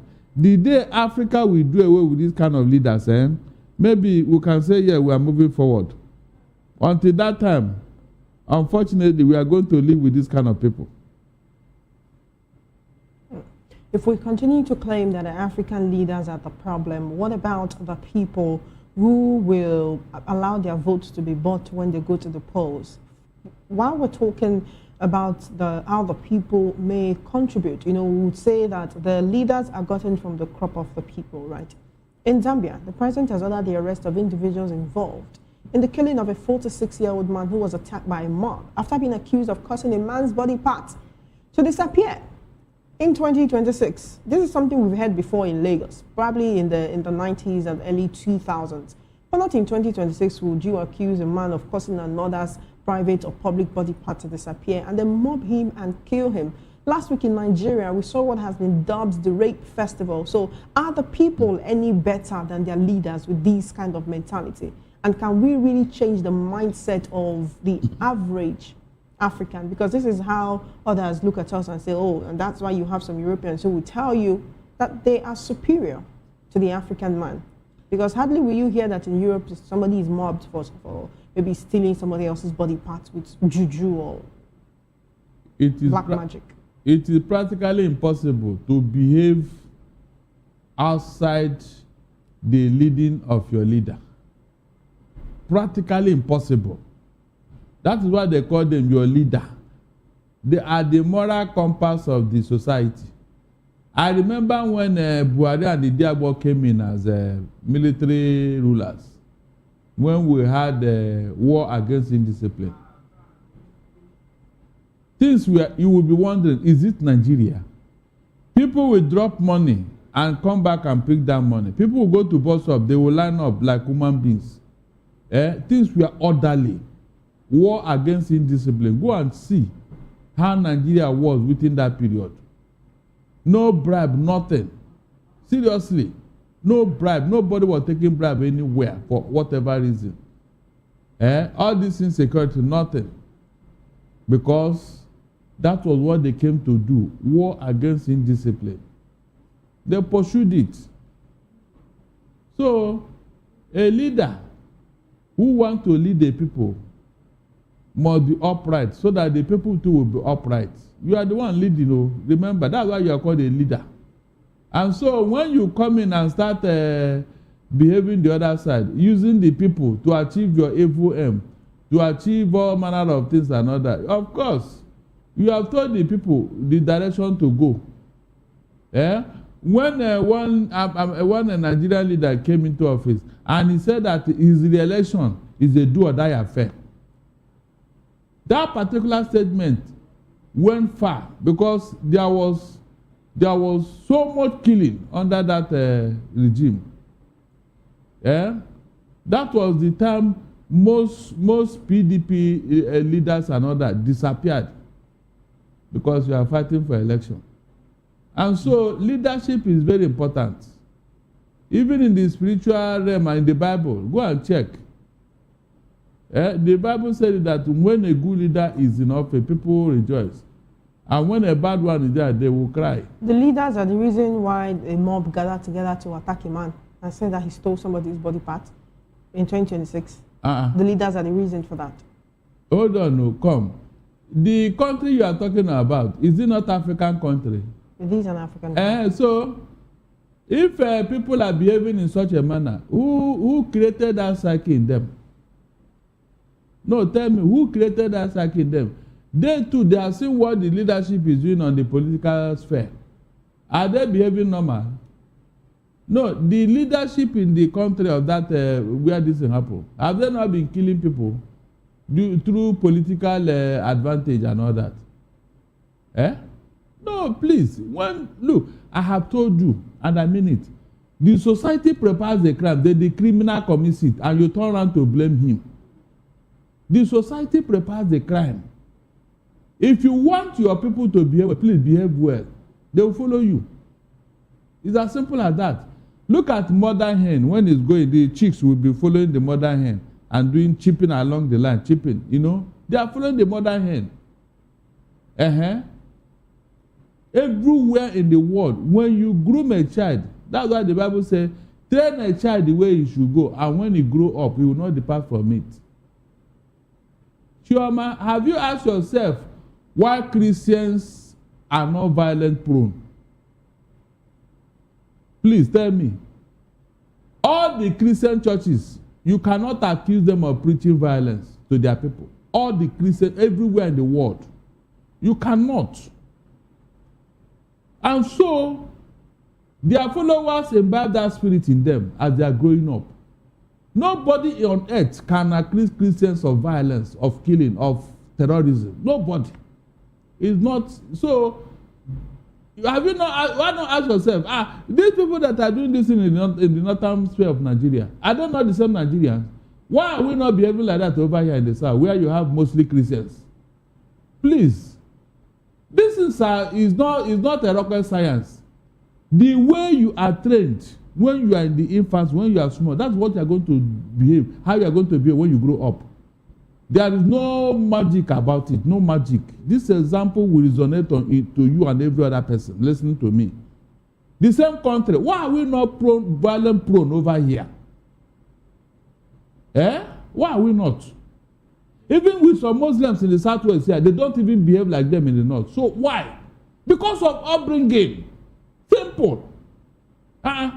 It's as simple as that. So it is the society you should blame. The environment you grow up, you should blame.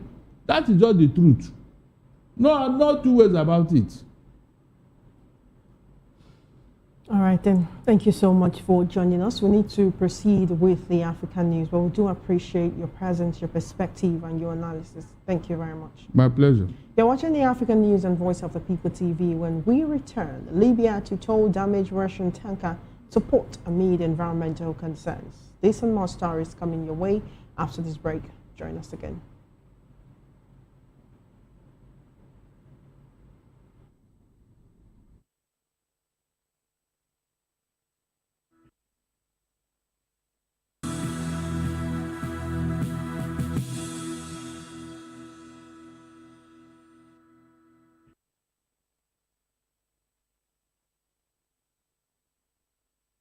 Away from that report, former Kenyan Cabinet Secretary Raphael Tuju has been reported missing since Saturday afternoon, March 21, after failing to return home and his phone being switched off. His driver, Steve Mwanga, is also missing. Tuju's vehicle was found abandoned on Miotoni Lane in Karen with its hazard lights on and keys left inside. The family had reported Tuju missing after he failed to appear for an interview at Ramogi FM and did not return home. Prior to his disappearance, Tuju had reported being followed by a white Land Cruiser 70 series without a number plate on March 20. Tuju has been facing a legal battle over a 1 billion Kenyan shilling loan from the East Africa Development Bank related to his property on Ngongo Road. The Directorate of Criminal Investigations has launched investigations and is seeking public assistance to locate Tuju. Still in the news, Libya's National Oil Corporation, NOC, says it has contracted a specialist company to handle the damaged Russian tanker Arctic Metagas, which is drifting towards the Libyan coast. The vessel carrying liquefied natural gas from Murmansk will be towed to a Libyan port, with NOC stating that the country's oil facilities are not at risk of pollution. The move comes after Italy, France, Spain, and 6 other southern EU members warned the European Commission of an imminent and serious risk of a major ecological disaster. NOC emphasized that the environmental threat can be controlled to a very large extent and has set up an emergency room to coordinate operations. The Arctic Metagas has been unmanned since early March after being hit by Ukrainian naval drones, according to Russia's transport ministry. The vessel's damage has left it drifting towards the Libyan shore due to wind and waves. We now take you straight into the world of business, where the South African rand started the week at its lowest level in 4 months, trading at 17.2275 against the US dollar, down 1.3% from its previous close, amid escalating Middle East tensions and high oil prices, sparking inflation concerns. The rand's weakness is attributed to foreign capital outflows, with South Africa experiencing approximately 32 billion rands in net foreign selling of bonds in March alone. Investors are now focusing on the South African Reserve Bank's interest rate decision on Thursday, with economists expecting the bank to keep its main lending rate steady at 6.75%.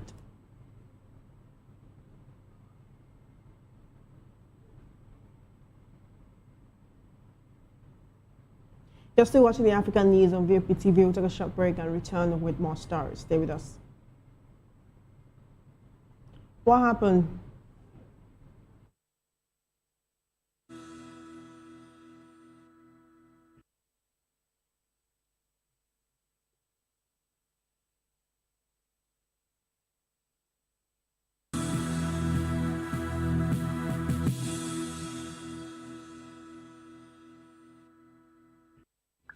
Are you looking for where to buy quality and original studio and musical equipment in Nigeria? Welcome to Iruka Online, Nigeria's biggest musical and sound equipment warehouse. Your trusted home for top global brands, reliable low-priced alternatives, and 100% original musical accessories. With over 16 locations nationwide and open 7 days a week, we deliver unbeatable service and customer support you can count on. Shop online at iruka.com in partnership with world-renowned brands like Wolfdale Pro, Prisoners, Twile Keyboards, Fender and Jackson Guitars, Marshall Amplification, Mapex Acoustic Drum Set, Tech Electronic Drums and Accessories, Evans Drumheads, Ashdown Engineering, and many more. Iruka Online, powering your sound with quality you can trust.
Welcome back. You're still watching the African News on VOP TV. Still in business news, South African coal miner Thungela Resources reported a full-year loss hit by declining coal prices. The company posted a headline loss per share of 6.47 rand, amounting to $0.3752 in 2025, compared to earnings of 25.59 rand the previous year. Revenue fell 17% to 29.6 billion rand due to lower benchmark coal prices and a stronger rand. Experts say weak demand in China and India, coupled with increased domestic production and alternative energy adoption, depressed the thermal coal market. Now from business, we'll take you straight into the world of sports, where Senegal midfielder Idrissa Gueye has offered to return his Africa Cup of Nations AFCON medals to ease tensions with Morocco, despite believing his team deserves to be champions. The offer comes after the Confederation of the African Football (CAF) overturned Senegal's 1-0 win over Morocco in the January final, awarding the title to Morocco instead. Gueye criticized Senegal's Football Federation for appealing CAF's decision to the Court of Arbitration for Sport, saying he would hand back the medals if it would ease tensions. The final descended into chaos when Senegal players walked off over a disputed penalty, leading to Morocco being awarded a 3-0 win. Still in sports, Pyramids and Al Ahly were eliminated from the African Champions League quarterfinals on Saturday. Pyramids lost 3-2 on aggregate to Morocco's Royal Armed Forces, despite a 1-1 draw in the first leg. Al Ahly, the record champions, also exited the competition, losing to Tunisian Esperance. Royal Armed Forces will face Renaissance Berkane or Sudan's Al Hilal in the semi-finals, aiming for a second continental title. And that's all on the African News. Thank you for watching. Don't forget to subscribe to our YouTube channel at Voice of the People TV and on other social media platforms at VOP TV Live. If you witness news happening near you, we want to hear from you. Send your eyewitness reports, event coverage requests, photos or videos directly via WhatsApp to 0814-606-4057. You can also reach our newsroom by email at news@vop.ng. I am Chioma Innocent. Good afternoon, and thank you for watching.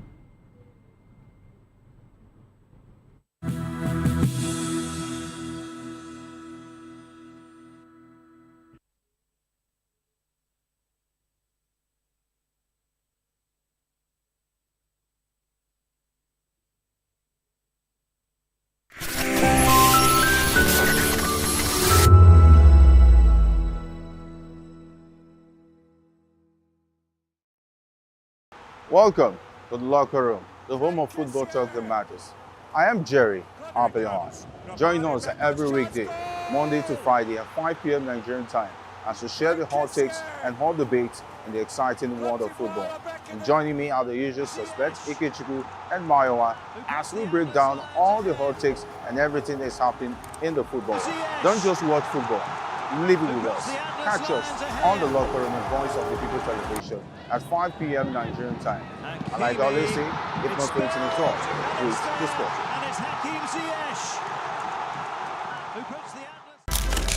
In a world where power shifts with every headline. In a nation full of questions.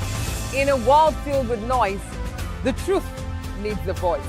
The policies that shapes our world and the economy that determines our future. Every hour, every day, the grapevine keeps buzzing. And together, we are committed to telling the stories that shape our world, because your voice is our focus. Don't forget, our voice matters the most. Let us come together and share our concerns.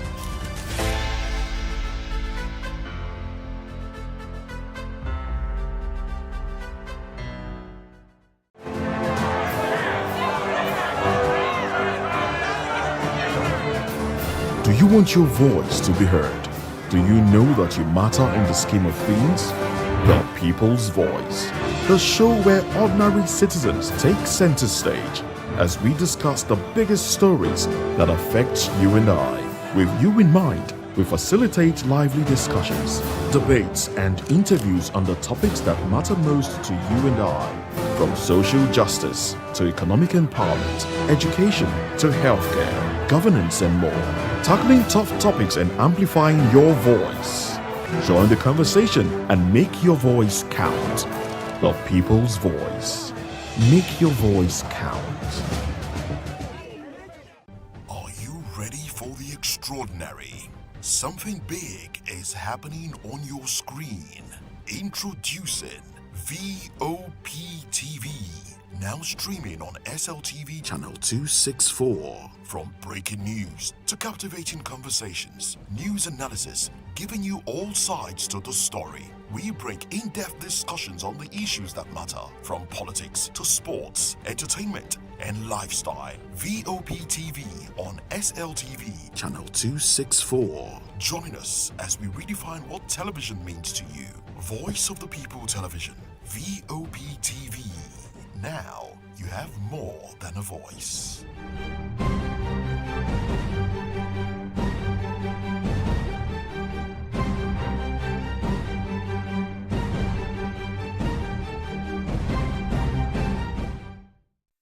At a press briefing in Alausa, Ikeja, Lagos state officials defended the recent demolitions in Makoko, stressing that the exercise was strictly for public safety.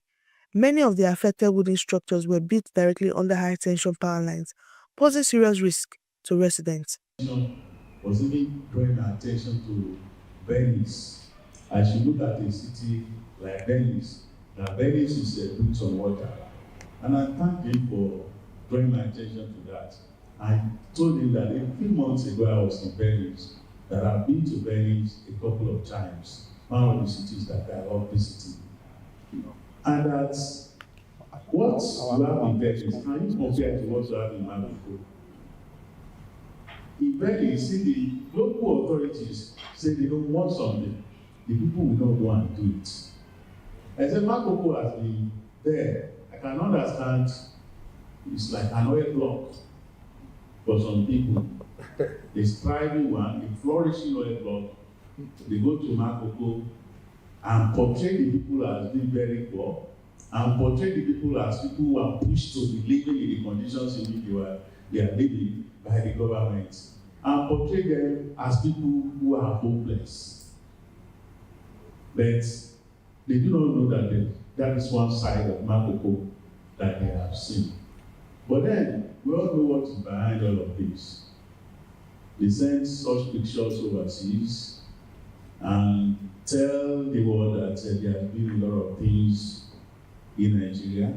Some will even go to Makoko on their birthdays and begin to share drinks and all of that. As if the people are beggars. I think this idea of denigrating people in order to promote yourself and your interests is very bad.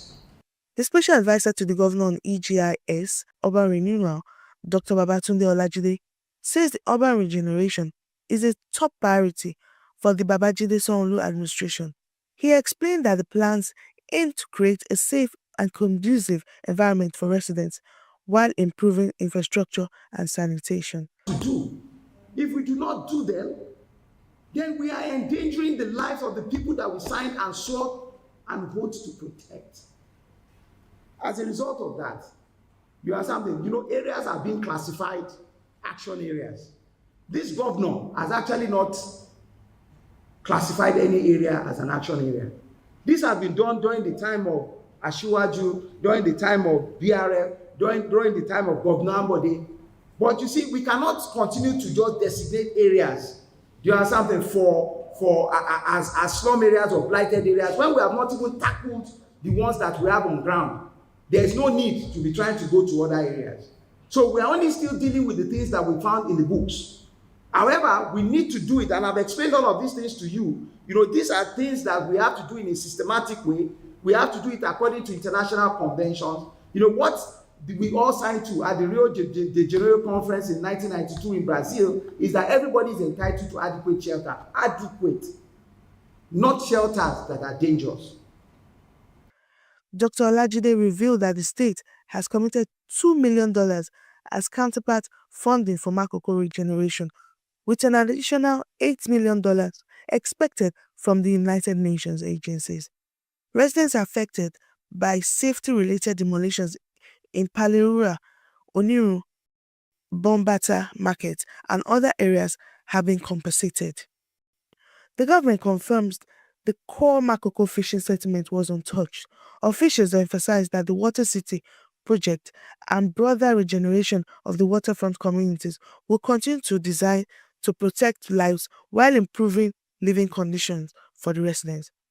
From Alausa Ikeja, I am Monica Ogolo, reporting for VOP TV.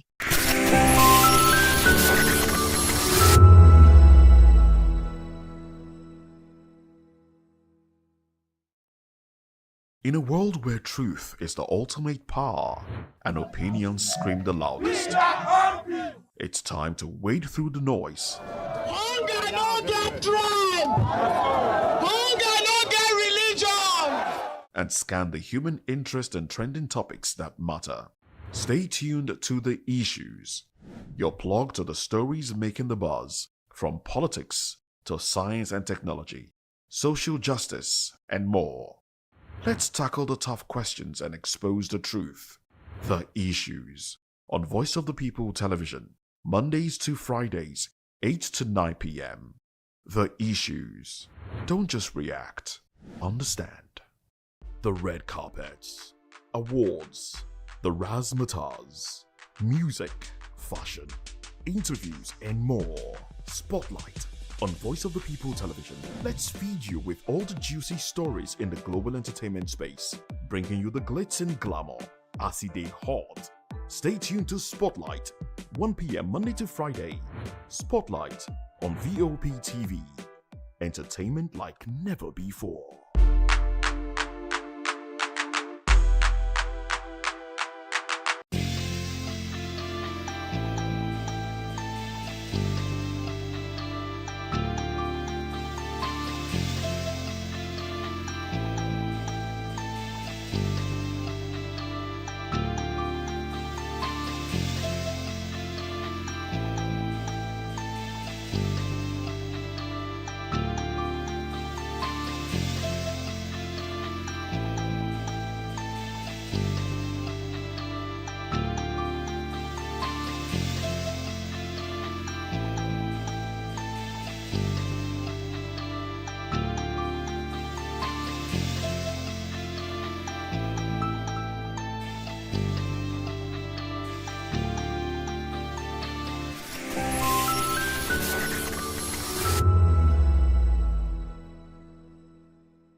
Food remains one of the most powerful tools in maintaining health and preventing disease.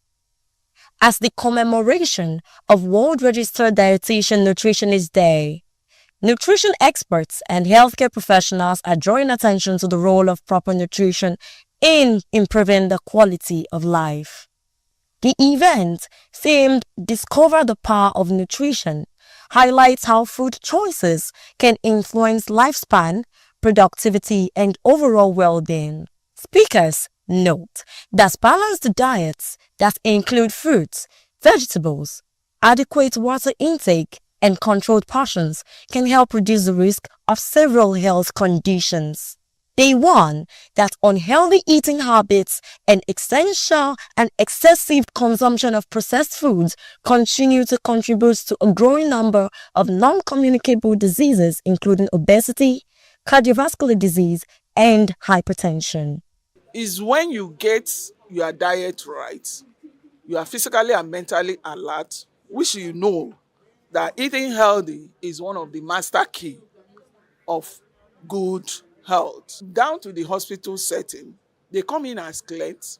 We have those on admission across board, from cradle to geriatric, which is the elderly people.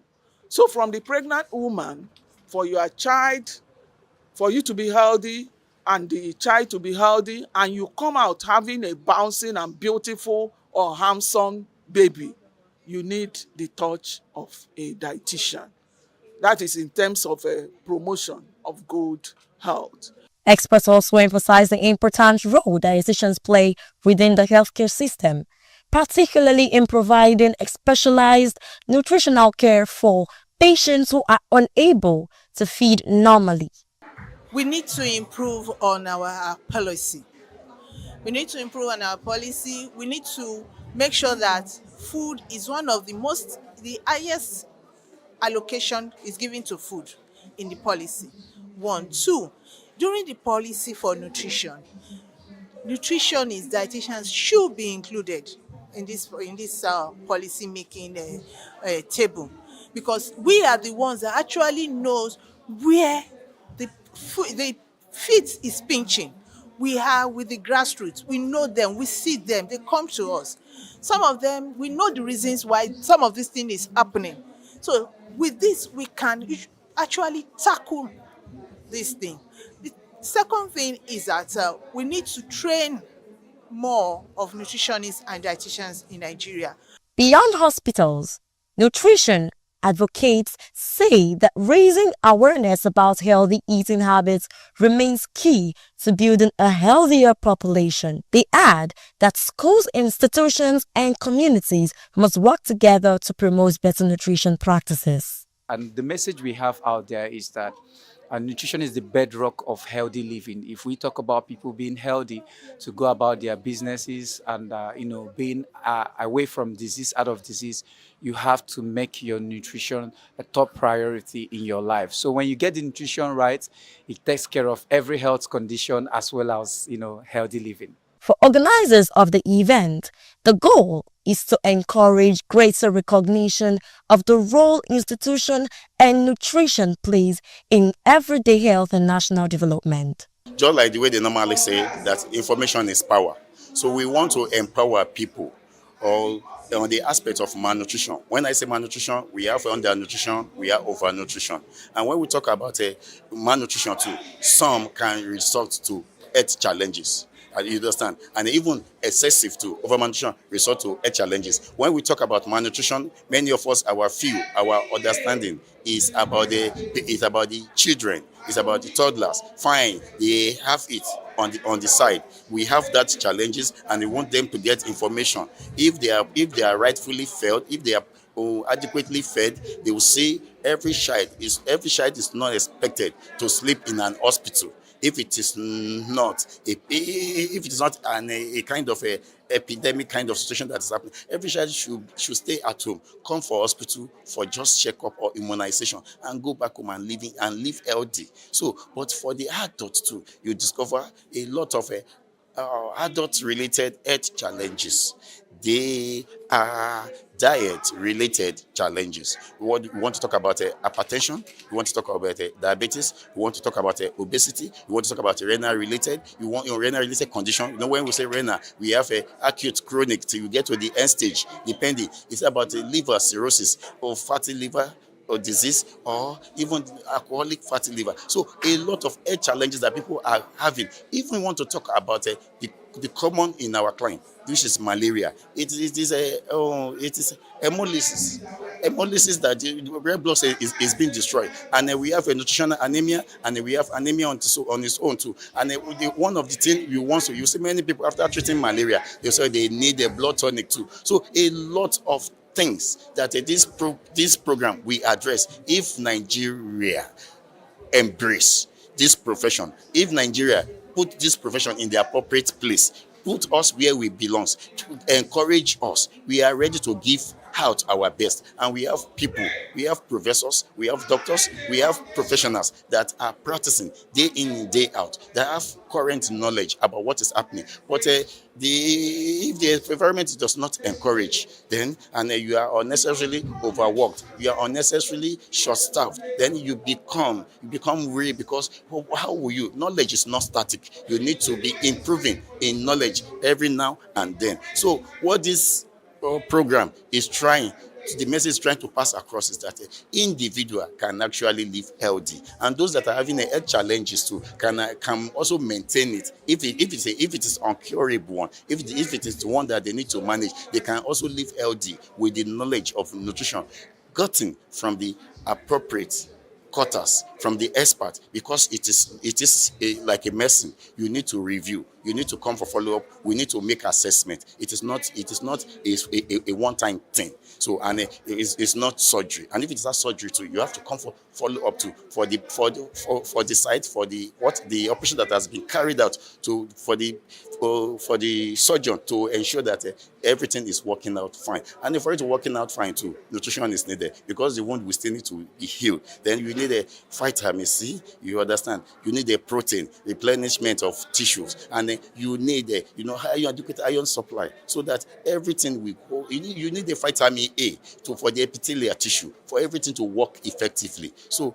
that is what we are here, and that is the message we are passing out. And on the topic, discover the power of nutrition. I'm so much interested in this year program because it has a very powerful theme, and we want the world to know about it. Participants were also taken through simple physical exercises, highlighting the importance of combining good nutrition with active living for improved health outcomes. All over the world, every nutritionist dietitian is celebrating this month as a month where we create more awareness about the goodness of nutrition, right? The goodness of food. Everyone you see here, majority of people you see here are professionals of nutrition and dietetics, where the group that have been equipped with the knowledge of passing right nutrition information to the people of the world, right? So here today, we want people to know that there's power in nutrition. We want people to know that with good food, you can prevent illness. It's not just about eating, it's about eating smart, eating right, and eating well, so that you can be able to achieve the maximum nutrient benefits from the foods that you are consuming. 7, 8, 9, and 10.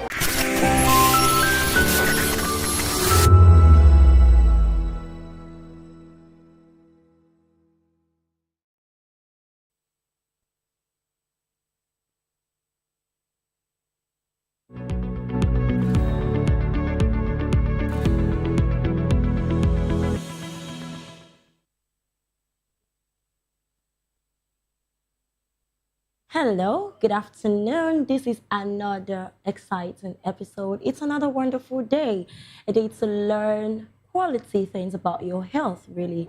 And, there's something really about everyday routines that feel safe, it feels predictable, it feels almost automatic. You wake up, you prepare a meal, you get ready for the day, you step out, settle into your home your space at home. Honestly, most of us don't think twice about any of this. Well, we'll be building around this in this episode, really. I'm Praise Peters, and this is Health Check on the Voice of the People television, where we take a closer look at the things we often overlook when it comes to our health. And you can watch us on YouTube and on SLTV channel 264, on YouTube at VOP TV Live, of course. Now, here's something worth thinking about. What if the things we use every single day without questions are quietly affecting how our body functions? Today we're talking about hidden chemicals in everyday life and what they might mean for your health. When we're talking about this, we're talking about your home appliances, your insecticides, your perfumes, your lotions, your non-stick pans, everything literally. And it's going to be a robust and interesting one. But to help us make sense of it all, I'm joined by two experts, Dr. Charles Adeogun. He's a wellness physician and a public health advocate with several years of experience, especially in preventive health and lifestyle medicine. And I'm also joined by Dr. Adedayo Adegite, an endocrinologist who specializes in hormones and how they influence the body. And they're going to be shedding light on this. Thank you so much, doctors, for being here today. You're welcome to the show. All right, doctors, how are we doing? Just quick one. This is weekend, right? So I want to check on you. How's it been? Dr. Charles, you really look like you've worked a lot. How's the profession? How is everything going? Let me start with you, Dr. Charles. Yeah, we thank God. It's been busy as usual. We're trying to be intentional about getting the needed rest. Exactly, because doctors themselves that take care of people also need to be taken care of, right? So please prioritize your health for the sake of your patients, right? So how are you also doing, Dr. Adedayo? Well, same here, trying to rest. Amazing. All right. It's good to have you on the show. All right, let's just dive deep into the conversation today. So, Dr. Dayo, you're an endocrinologist, right? Most of the things we want to talk about today are, surrounding or rotating on endocrine disruptors, yeah, and EDC, endocrine disruption chemicals, and all that. So, please, can you tell us about this briefly? Okay, EDC, endocrine disrupting chemicals, are natural chemicals that are everywhere in our homes, everywhere you look, and they have a way of mimicking or blocking signaling of the hormone. So they interfere with hormone functioning in different ways. Some of them mimic estrogens, and they have far-reaching consequences on our health in different ways.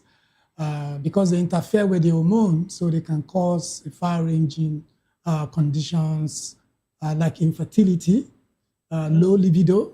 Also, people are prone to developing obesity, all kinds of metabolic disorders. People can have thyroid dysfunction as a result of exposure. That means chronic exposure to these chemicals. And then some people can also are prone to developing cardiovascular diseases like stroke, heart attack. So because these chemicals can be found everywhere, can block the arteries, been found in the lungs, have been found in different tissues in the body.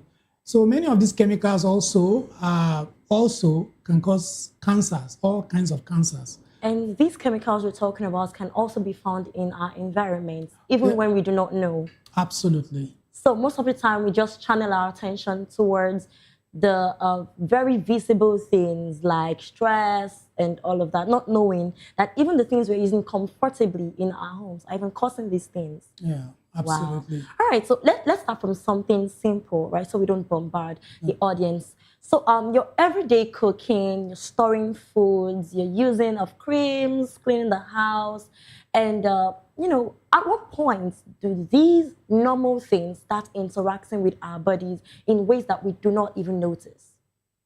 Okay, so let's start with plastics. Studies have shown that most of us are exposed to, we consume daily hundreds of thousands of plastics, microparticles, unknowingly. In a year, an average person would have consumed up to millions of microparticles through water bottles, through plastics that we use, and through different means. So, and these microparticles are pro-inflammatory. They can lead to chronic inflammation. They can also cause a lot of problems.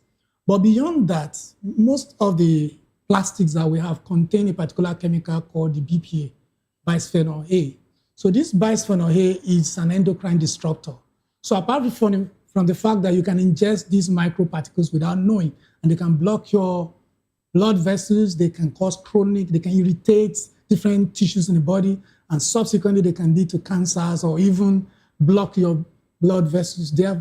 Therefore, you can develop stroke or heart attack. But the particular chemical in the plastic called bisphenol A, which actually makes the plastic to be malleable. That's what makes the plastic to be malleable, soft. So it's been shown that this, in some studies, they found out that young men who work in industries where these plastics are produced, they tend to have low libido, low testosterone, and their sperm quality is very poor. As a matter of fact, now over the last 50 years, they found out that the quality of sperms of an average male globally has reduced significantly by up to about 2% per year. Wow. So in the last 50 years, the quality of sperm of an average man has reduced by 50%. Same for testosterone. And the singular factor that has been linked to it is this BPA. That's bisphenol A, which is contained in almost our plastics.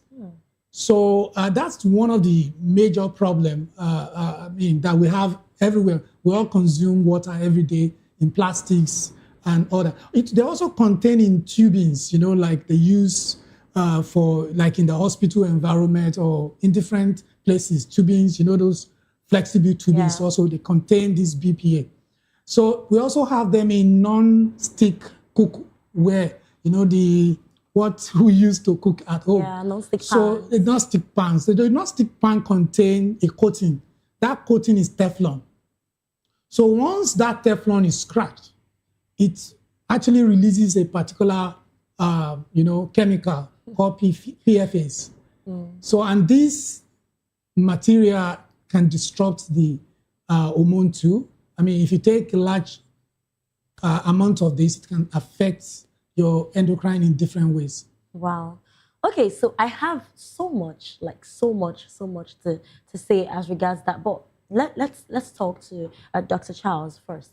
So from your experience, Dr. Charles, are people even aware of the gravity, right, of how these chemicals that are underlying in our homewares are even as dangerous?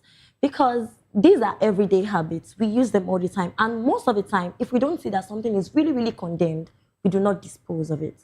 So are people even aware of this? And what do you have to say concerning all of this as well? Yeah, and the reality of the hormone-disrupting chemicals, obviously from what the endocrinologist has mentioned, is far-reaching. But a lot of people are still not aware, like we know, because when it comes to issues relating to our health, Nigerians in particular now, in the context of Nigeria, they are really not as informed as they should be. A lot of people are not really curious about health-related issues. People don't do studies. People don't do research. People don't ask questions. And besides, we still have a lot to do in terms of public enlightenment and creating awareness relating to important health issues like this, because this is a public health issue.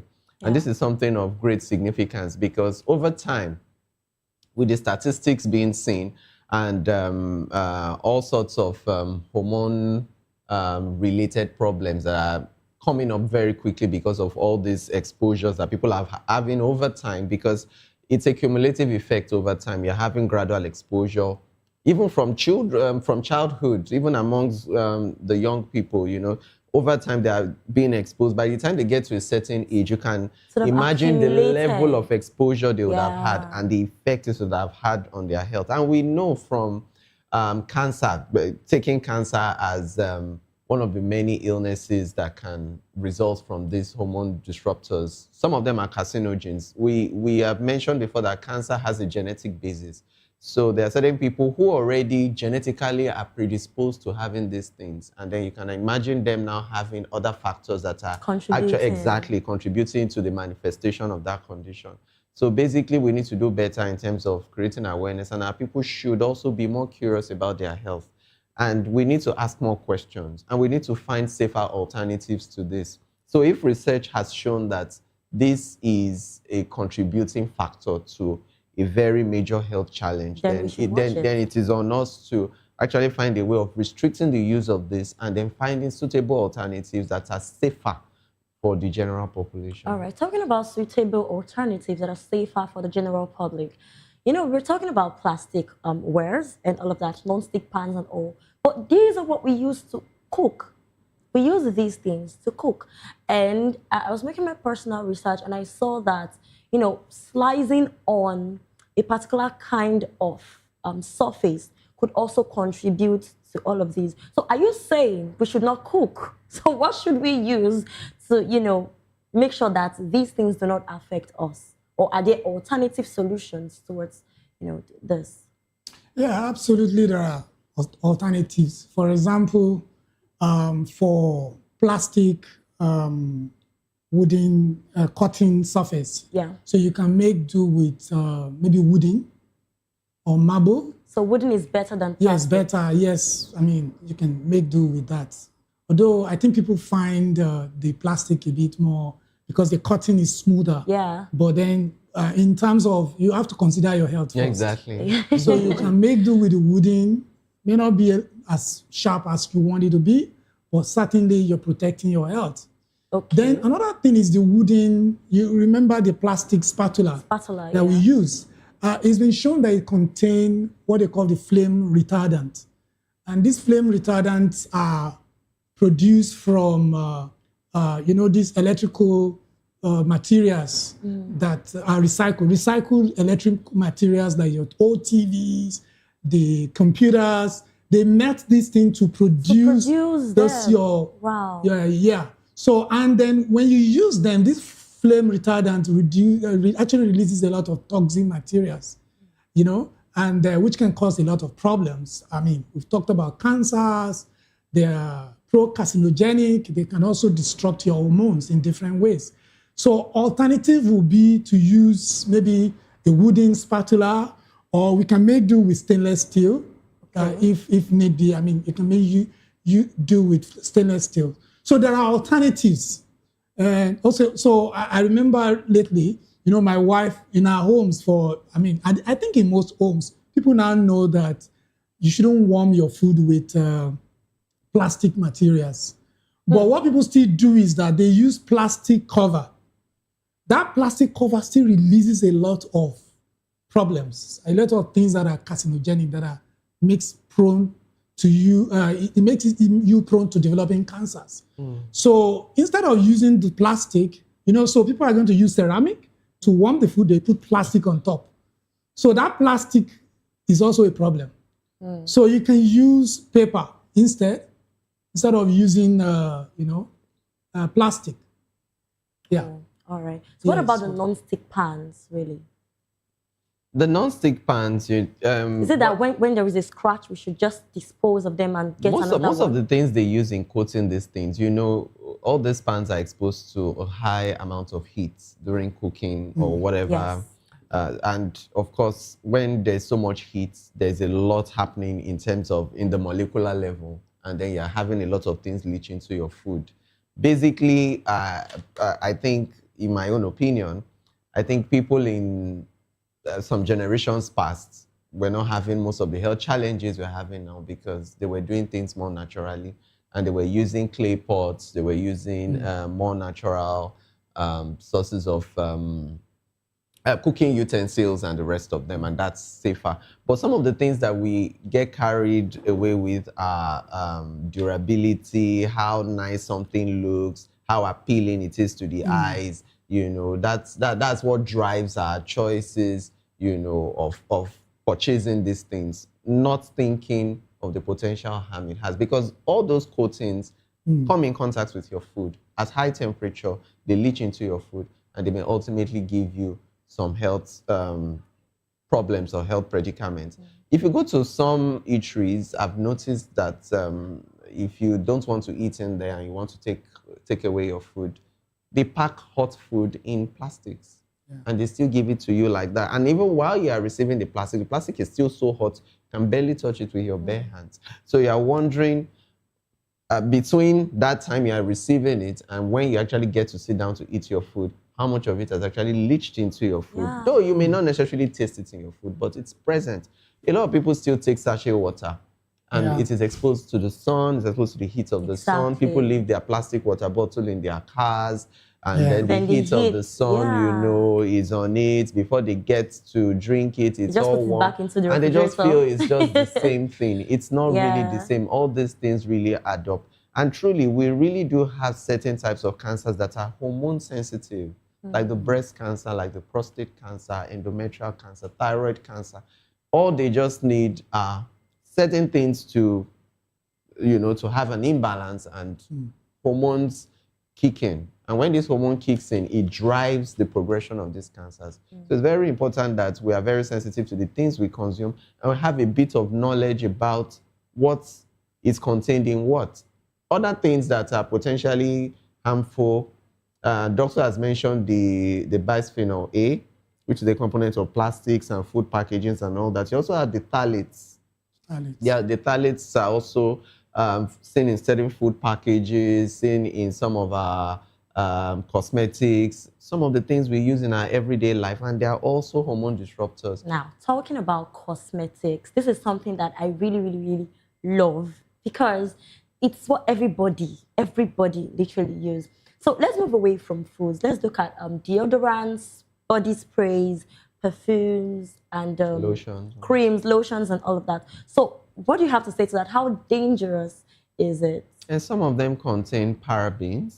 Some of them, these parabens are chemicals that are added to these lotions, these skincare products to as a form of preservative, you know. And then some of these things, when they come in contact with our body, they get absorbed into our bodies, because most of your skincare products, you actually do rub them into your skin. Yes. And they get Like absorbed. direct contact. Yes, and they get absorbed into your system. And then once they get absorbed into your system, they potentially can cause hormone disruption. That is why certain children can have early puberty, what we call precocious puberty, because some hormones are already at work that shouldn't be at work at that age. Yeah, that's what precocious puberty is. So you would now see that a lot of new things are cropping up in an individual, and you're wondering where is this coming from.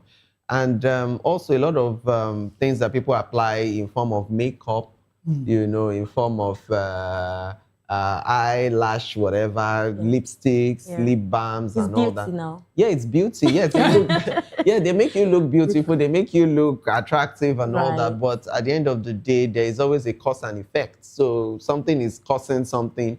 You apply something, then something results. So at the end of the day, we should also keep in mind that our skincare products should be as close to as natural as possible.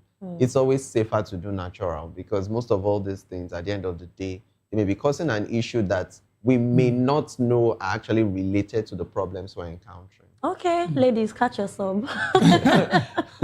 Okay, speaking from the standpoint of an endocrinologist, right?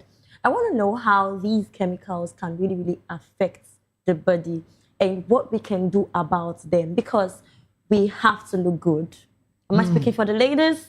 We have to look good. And this is not even just for the ladies. Everybody uses lotions, everybody uses creams and all of that. So are there certain chemicals we should look out for? And are there some that we should avoid in our products?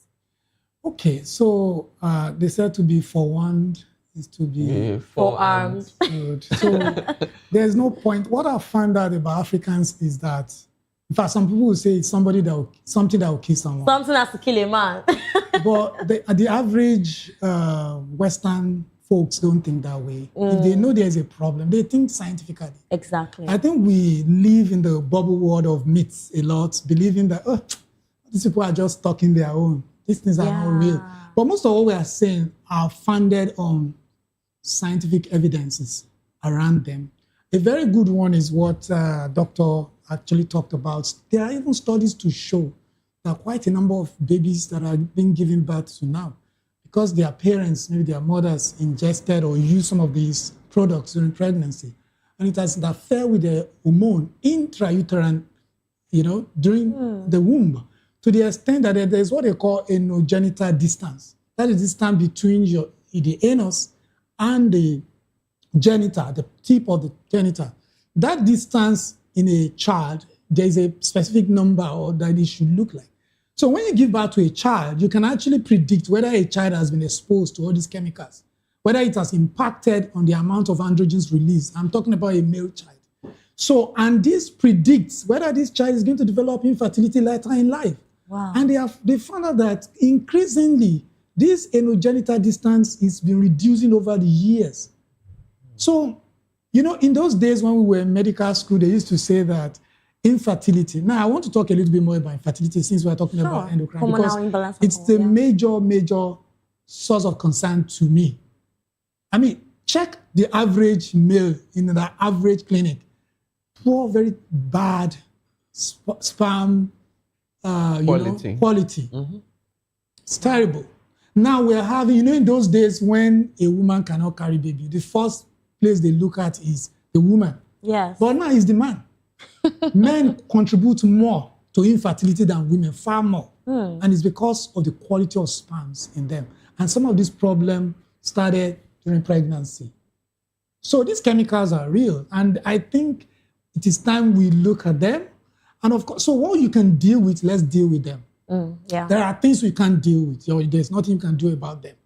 But the things that we can walk around, let's walk around them. Now, talking about plastics, do you know that many countries, including Rwanda, you know, I traveled to Rwanda about 10 years ago, and as way back as 10 years ago, plastics had been abolished there. You couldn't use plastic in Rwanda. couldn't use plastics. I think the Nigerian government, I think maybe the state, or I don't know if it's the federal assembly, they were trying to proscribe plastic maybe 5-6 years ago, but eventually, we always introduce politics into everything we do. Personal interest will always come in. So these are real existential problems that I think the government needs to begin to address. Because maybe one day we'll just find out that majority of men cannot procreate. So beyond infertility, and of we'll course. almost not be able to trace the reason why. Yeah, exactly. Because it has been happening. Over time. Yes, because it's getting worse every day. Then they also found out in a study that, for those who want to maybe do assisted reproduction, they found out that even babies giving birth to through assisted production also have very poor sperm count while they were growing up because of this problem. So it's not just about, if you say, we can circumvent it, when the time comes, we'll do assisted reproduction. But they found out that babies that are delivered through assisted production, they have very poor sperm count and low level of testosterone. And of course, when you have this risk of having all kinds of metabolic problems are there, obesity, type 2 diabetes, cardiovascular disease, hormonal imbalance like thyroid problem also. So it's a big problem that I think the government need to, and I think health practitioners and also the media also need to increase the populace's awareness about them. All right, so what's the best way, what's the safest position to be? Is it that we should not make use of these things, or we should look out for certain kind of chemicals and watch out for the others? Well, for water, some people don't use only glass and stainless steel. For cooking utensils, our parents used to use what they call adogon. This is iron cookware. Yes, and it's safer than the non-stick pans. I'm talking about the lotions, the creams, the deodorants, the perfumes. Yes, you can look good with natural products. There are some natural products. Like?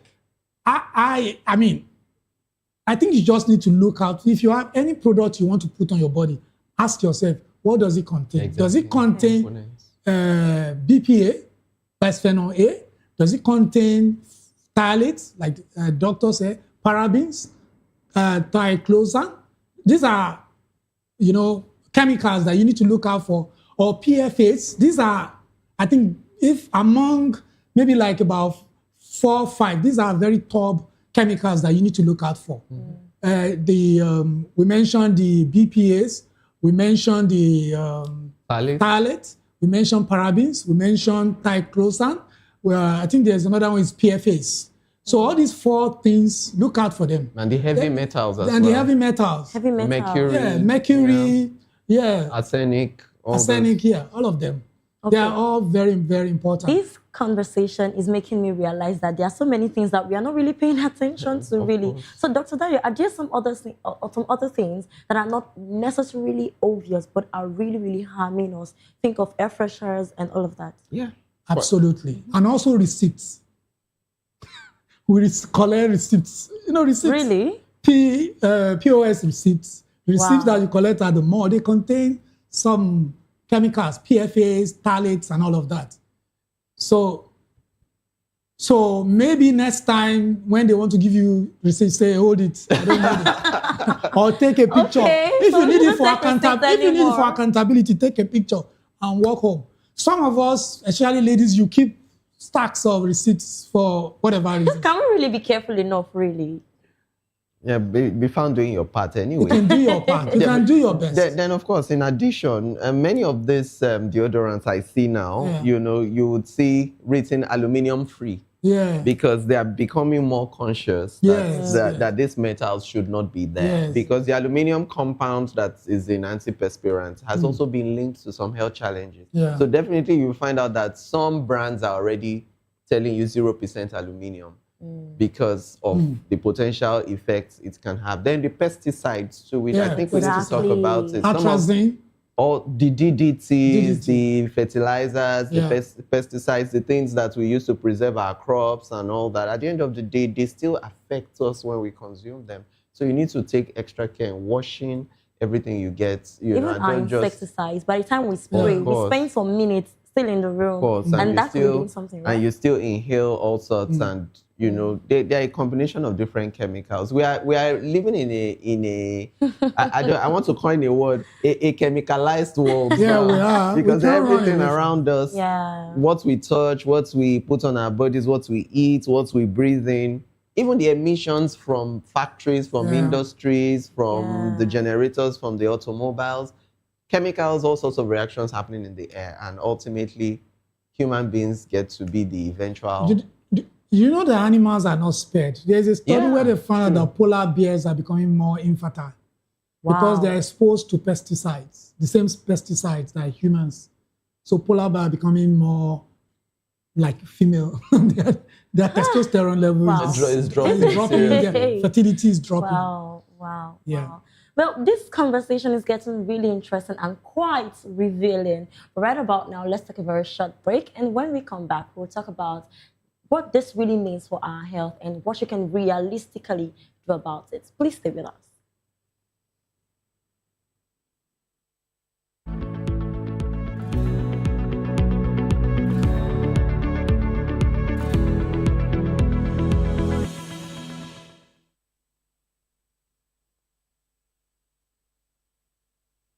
All right, welcome back. This is still Health Check on the Voice of the People television. We have been exploring how everyday items around us may be exposing us to more than what we even realize. And now let's bring it a bit closer to the home, you know, what all of these actually means for our health and what we see in the real life setting, really. So there are people that are really dealing with this today, are connected to us, and they are facing everyday exposures, really, from all of these items. Is this something the body can adjust to? Or, because I think our immune system tends to, you know, fight some of these things for us, depending on your system. So is it something that we adjust to slowly, or is something that can begin to interfere with our lives, just for awareness purposes? Well, unfortunately, quite a number of them, especially the PFAs, in fact, they call it forever chemicals. Wow. That means once it enters your body, it never leaves. It never leaves the body, and it will continue to disrupt the hormones, because, I mean, put you at the risk of having all the problems that we've highlighted. So they never leave. But they found out also in quite a number of studies that those who are exposed to, for example, the BPAs, those industry workers, people who work where there's where they make plastics, when they stop working there for a period of time, or those who were exposed to chemicals like the pesticides, when they're, you know, maybe not exposed for a period, maybe about 3 months, they found out that the quality of their sperm goes up a little bit, testosterone goes up a little bit. But in babies, once you're exposed to it during your pregnancy life, it's almost irreversible.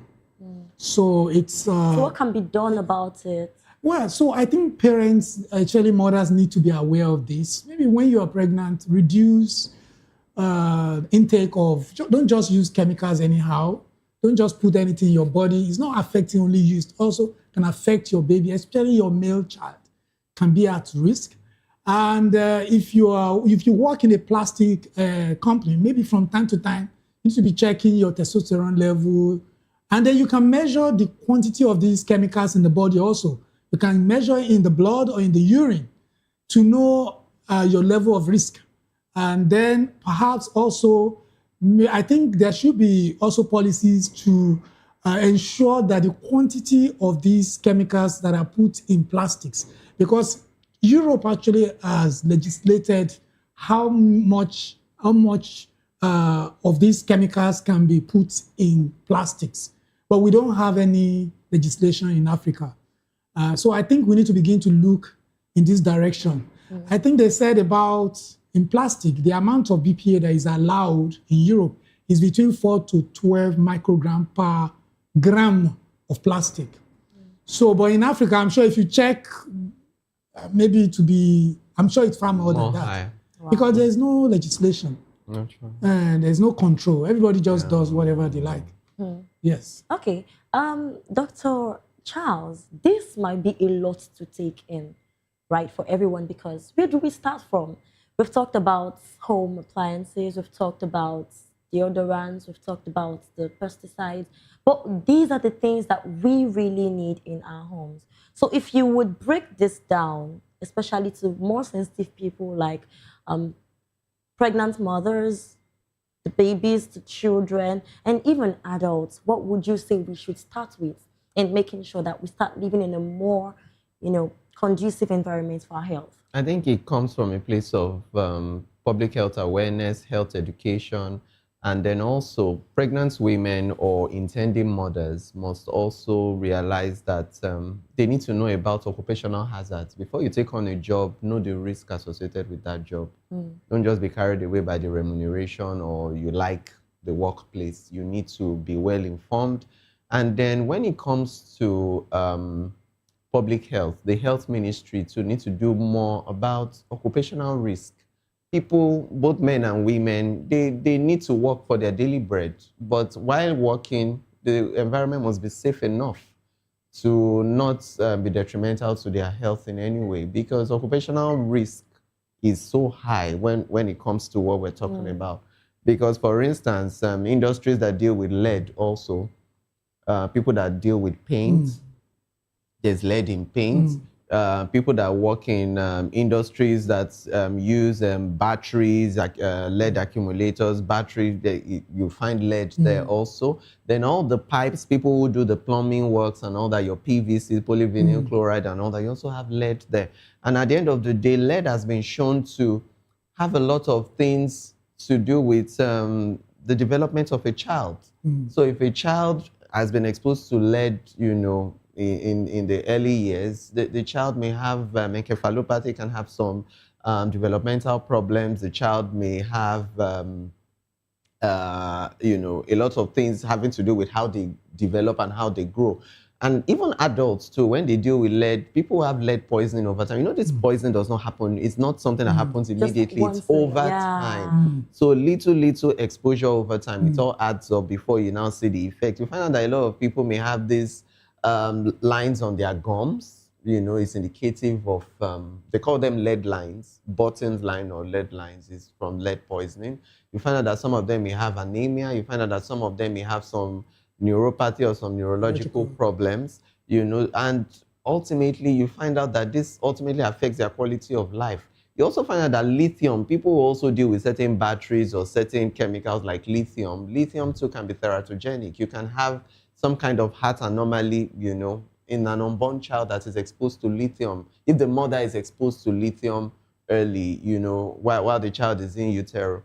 And it's also important for us to note also that even radiation that people come in contact with, in other climes where, things work properly and public health is really, really of significance, they have radiation detectors in their environment. They'll tell you this area is a high dose area.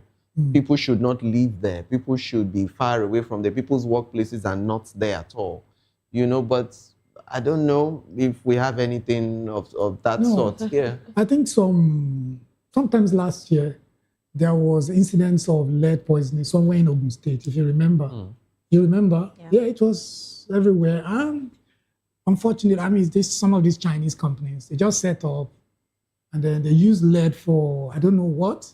And then, of course, I think where the company is based, there's some water or maybe soil pollution and people they plant their crop.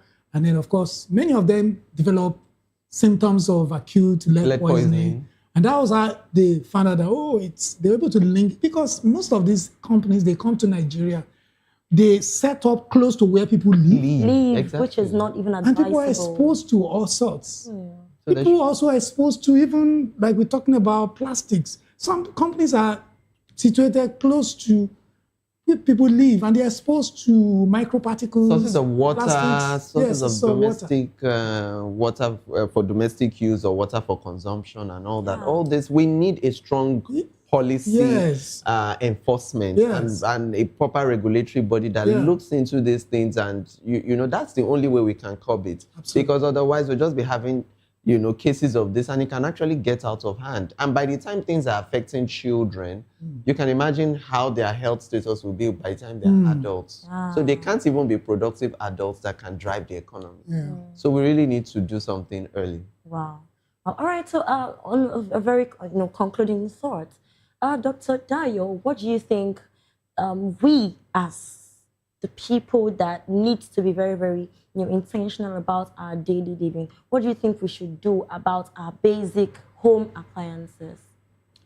Well, I think so much has been said here today. Next time, just be intentional about your choices, what you buy.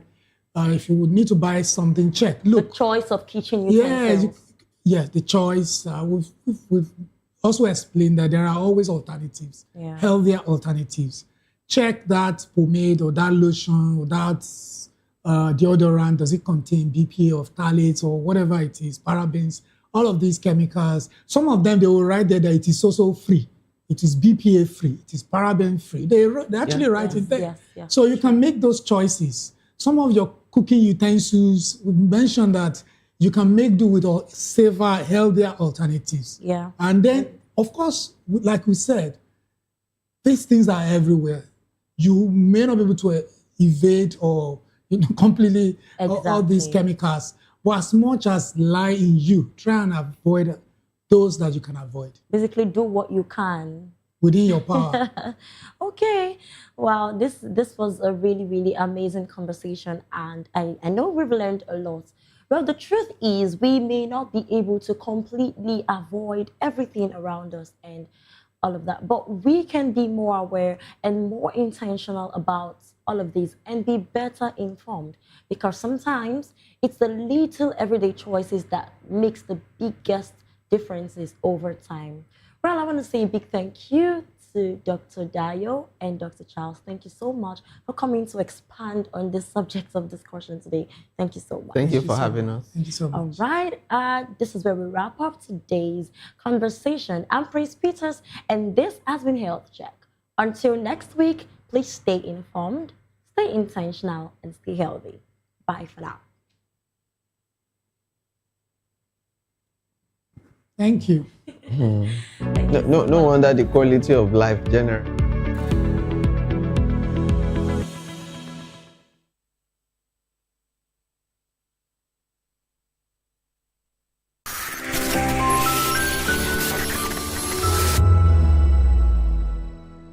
Behind every broken desk lies a broken promise. Education shapes the nations. But who is asking the right questions? Introducing Edu Dialogue, the show that goes beyond the surface, exposes the cracks, the corruption, and the silence in Nigeria's education system. Edu Dialogue, Saturdays, 3 p.m., only on VOP TV. We break the biggest stories, from missing funds to policy failures. We ask the tough questions and demand real answers. Edu Dialogue, this Saturday, 3 p.m. on Voice of the People Television. This is African News on Voice of the People Television, where we don't just bring you the news, we bring you Africa's heartbeats, the policies that shapes our world, and the economy that determines our future. African News on Voice of the People Television. Stay with us.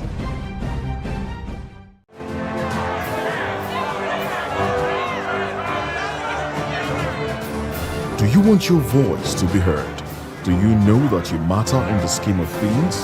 The People's Voice, the show where ordinary citizens take center stage as we discuss the biggest stories that affect you and I. With you in mind, we facilitate lively discussions, debates, and interviews on the topics that matter most to you and I, from social justice to economic empowerment, education to healthcare, governance, and more, tackling tough topics and amplifying your voice. Join the conversation and make your voice count. The People's Voice. Make your voice count. Welcome to the locker room, the home of football talk that matters. I am Jerry Ampelhon. Join us every weekday, Monday to Friday at 5 p.m. Nigerian time, as we share the hot takes and hot debates in the exciting world of football. And joining me are the usual suspects, Ikechukwu and Mayowa, as we break down all the hot takes and everything that's happening in the football. Don't just watch football, live it with us. Catch us on the locker room and Voice of the People television at 5 p.m. Nigerian time. And like I always say, if not 20 minutes off, please discuss. And it's Hakim Ziyech who puts the This is Health Check, your weekly guide to better living, smarter choices, and trusted answers. From everyday wellness to urgent health issues, we've got you covered. Health Check, only on Voice of the People television, where your health has a voice.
The red carpets, awards, the razzmatazz, music, fashion, interviews, and more. Spotlight On Voice of the People Television, let's feed you with all the juicy stories in the global entertainment space, bringing you the glitz and glamour as it is hot. Stay tuned to Spotlight, 1 p.m. Monday to Friday. Spotlight on VOP TV. Entertainment like never before.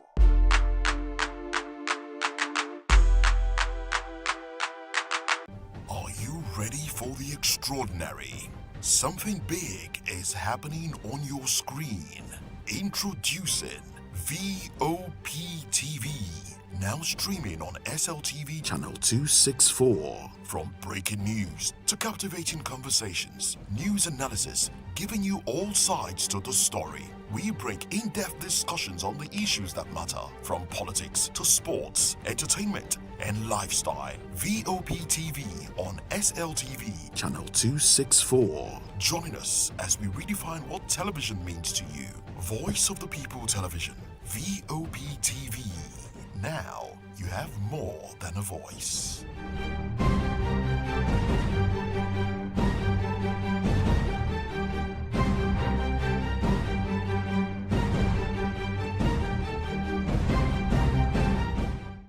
Behind every broken desk lies a broken promise. Education shapes the nations. But who is asking the right questions? Introducing Edu Dialogue, the show that goes beyond the surface, exposes the cracks, the corruption, and the silence in Nigeria's education system. Edu Dialogue, Saturdays, 3 p.m., only on VOP TV. We break the biggest stories, from missing funds to policy failures. We ask the tough questions and demand real answers. Edu Dialogue, this Saturday, 3 p.m. on Voice of the People Television. Join us as we drive into the world of politics through insightful interviews with prominent political figures, both serving and former governors, ministers, senators, legislators, party chieftains, activists, and analysts. Get first-hand information into the decision-making processes that affect our daily lives. Highly engaging one-hour program that brings political discourse into focus. I am Chukwuma Okoro. Political Lens, Monday through Friday, 6 to 7 p.m. Join us. We encourage you to click on the like button and subscribe to our YouTube channel. We are Voice of the People TV. Also follow us on all our social media platforms. We are at VOP TV Live. Visit our website www.vop.ng for fresh and trending news. Also watch us live on SLTV channel 264. VOP TV, Voice of the People Television. Africa's drive toward deeper integration in trade, talent, and culture took center stage in Lagos as stakeholders converged for a press conference ahead of AfterFest. Africa Connected Through Trade, Talent, and Culture, and this is scheduled to hold in Abuja this March. The lawmaker, Desmond Elliott, welcomed guests and underscored the importance of the festival as a platform for promoting African culture and strengthening continental identity. This is now a broader means by which you can connect with other African brothers and sisters, in sharing ideas, innovation, creativity, and all whatnot. So this is a platform that is being birthed to us to utilize and to help for the growth and the better economic improvement of Africa and us individually, individual countries, individual selves. It's far-reaching. So to everyone coming from different perspectives and different reasons, you can get answers to.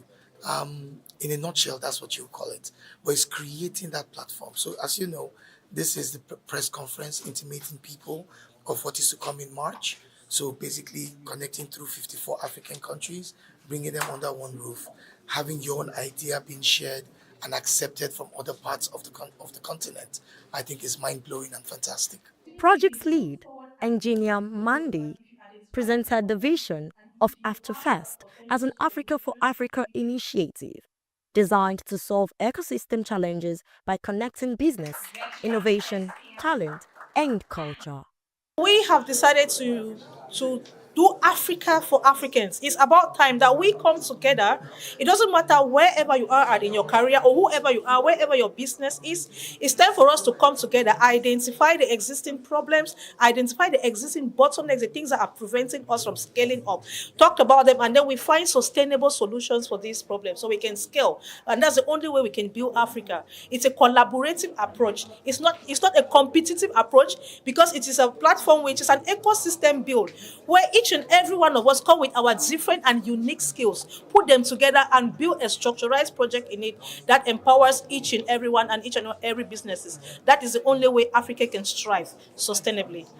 Another keynote speaker, a young Eno, a sports legend, highlighted the need for transition, innovation, unity, and excellence, describing the festival as a step towards building legacy and empowering Africans to shape their own future. We also want to be able to push the narrative that Africa has a lot of talents that are not valued as they are supposed to be valued.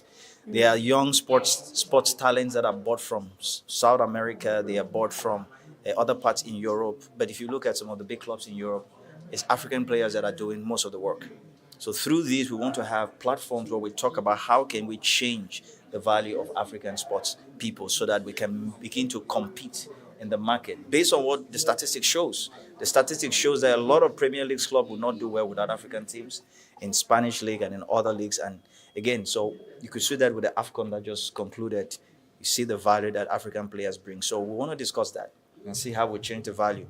When we change the value for African players, we want to make sure that when African players, they make a move, a lot of that resources comes back to the local area where they came from to develop it, create small football stadiums, give scholarship, build infrastructure. So we want to put that in some very organized plan.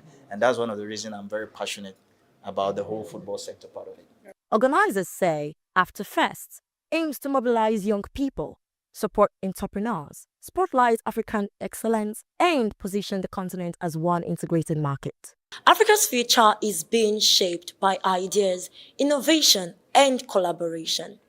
AfterFest is not just a festival, it is a meeting point for trade, talent, and culture across continents.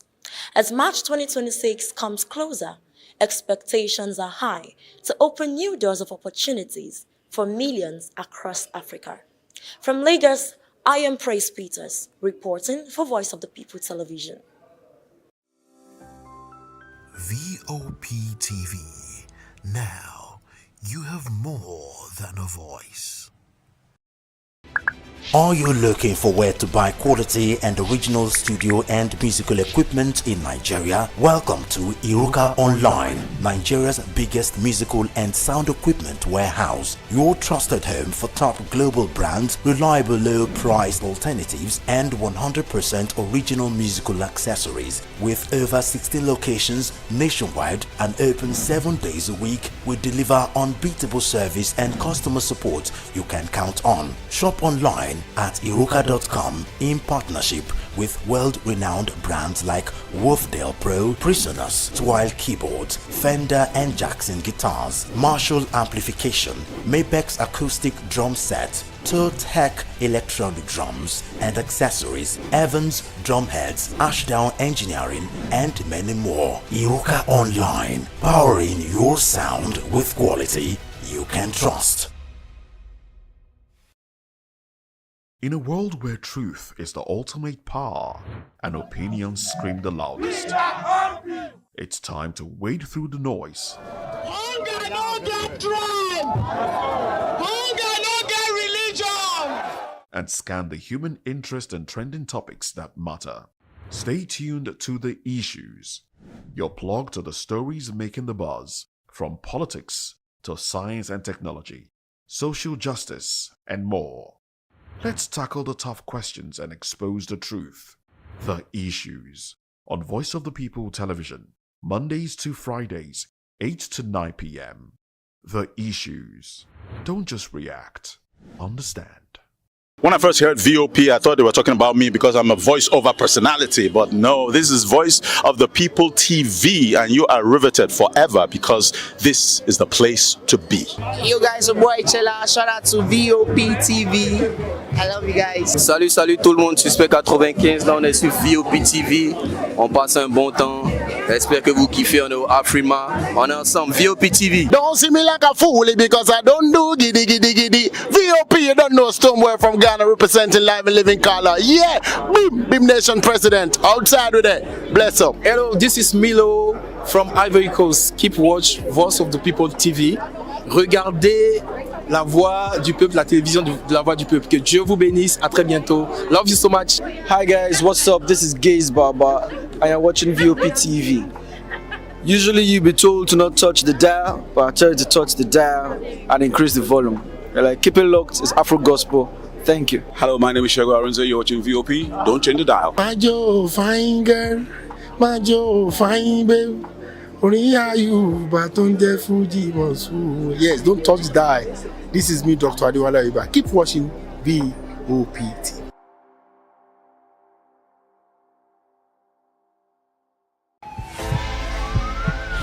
This is Health Check, your weekly guide to better living, smarter choices, and trusted answers. From everyday wellness to urgent health issues, we've got you covered. Health Check, only on Voice of the People television, where your health has a voice.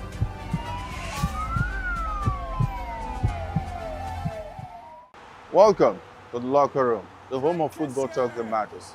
I am Jerry Arpillon. Join us every weekday, Monday to Friday at 5 p.m. Nigerian time, as we share the hot takes and hot debates in the exciting world of football. And joining me are the usual suspects, Ikechukwu and Mayowa, as we break down all the hot takes and everything that's happening in the football. Don't just watch football, live it with us. Catch us on the locker room and Voice of the People television at 5 p.m. Nigerian time. And like I always say, if not 20 minutes off, please just go. Are you ready for the extraordinary? Something big is happening on your screen. Introducing VOP TV. Now streaming on SLTV channel 264. From breaking news to captivating conversations, news analysis, giving you all sides to the story. We break in-depth discussions on the issues that matter, from politics to sports, entertainment, and lifestyle. VOP TV on SLTV channel 264. Join us as we redefine what television means to you. Voice of the People Television, VOP TV. Now you have more than a voice.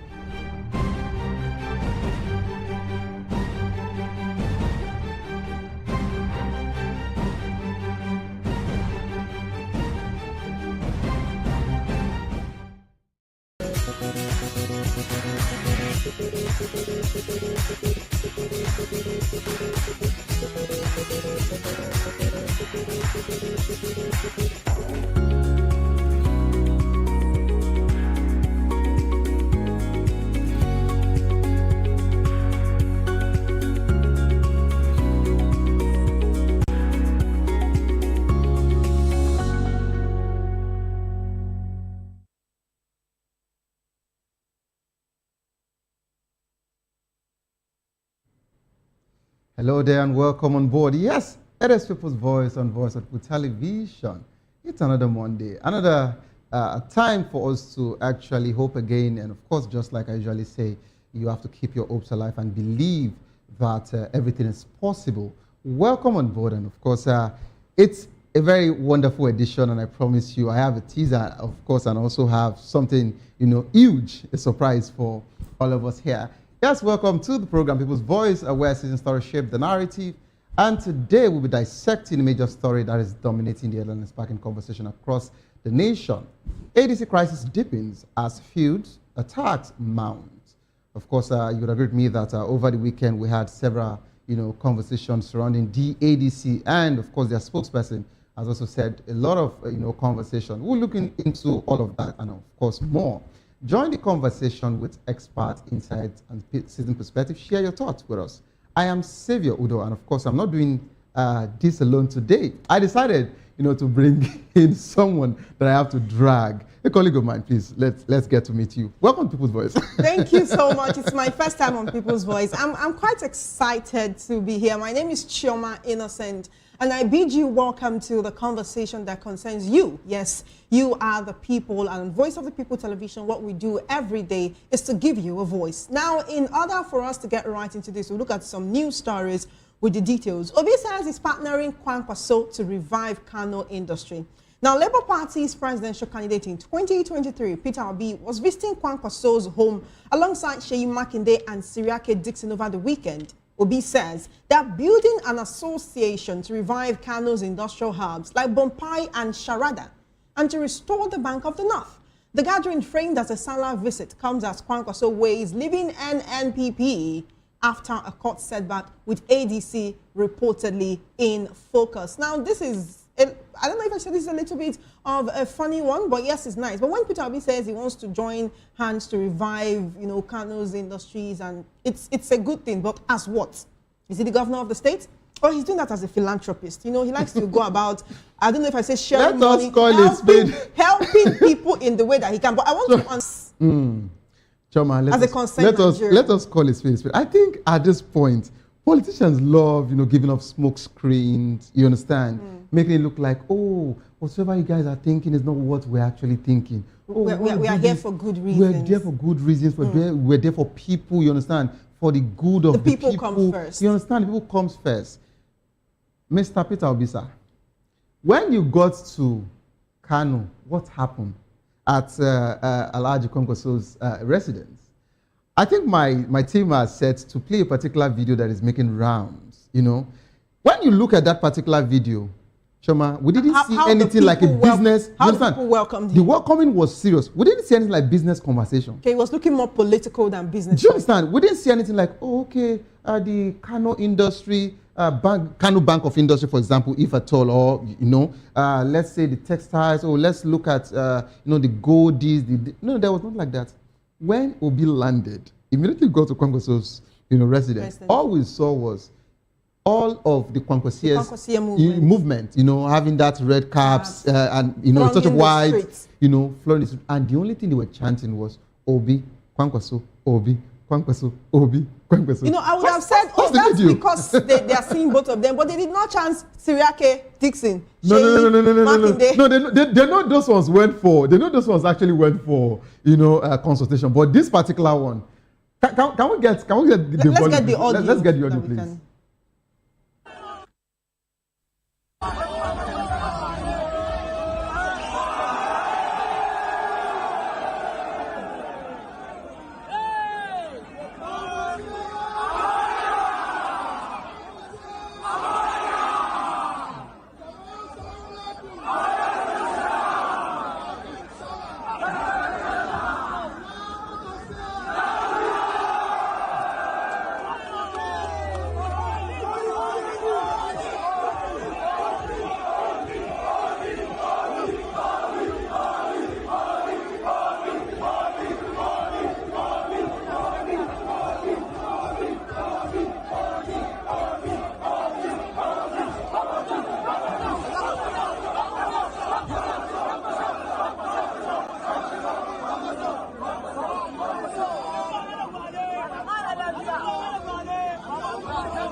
When you actually look at that particular video, it gladdens my heart.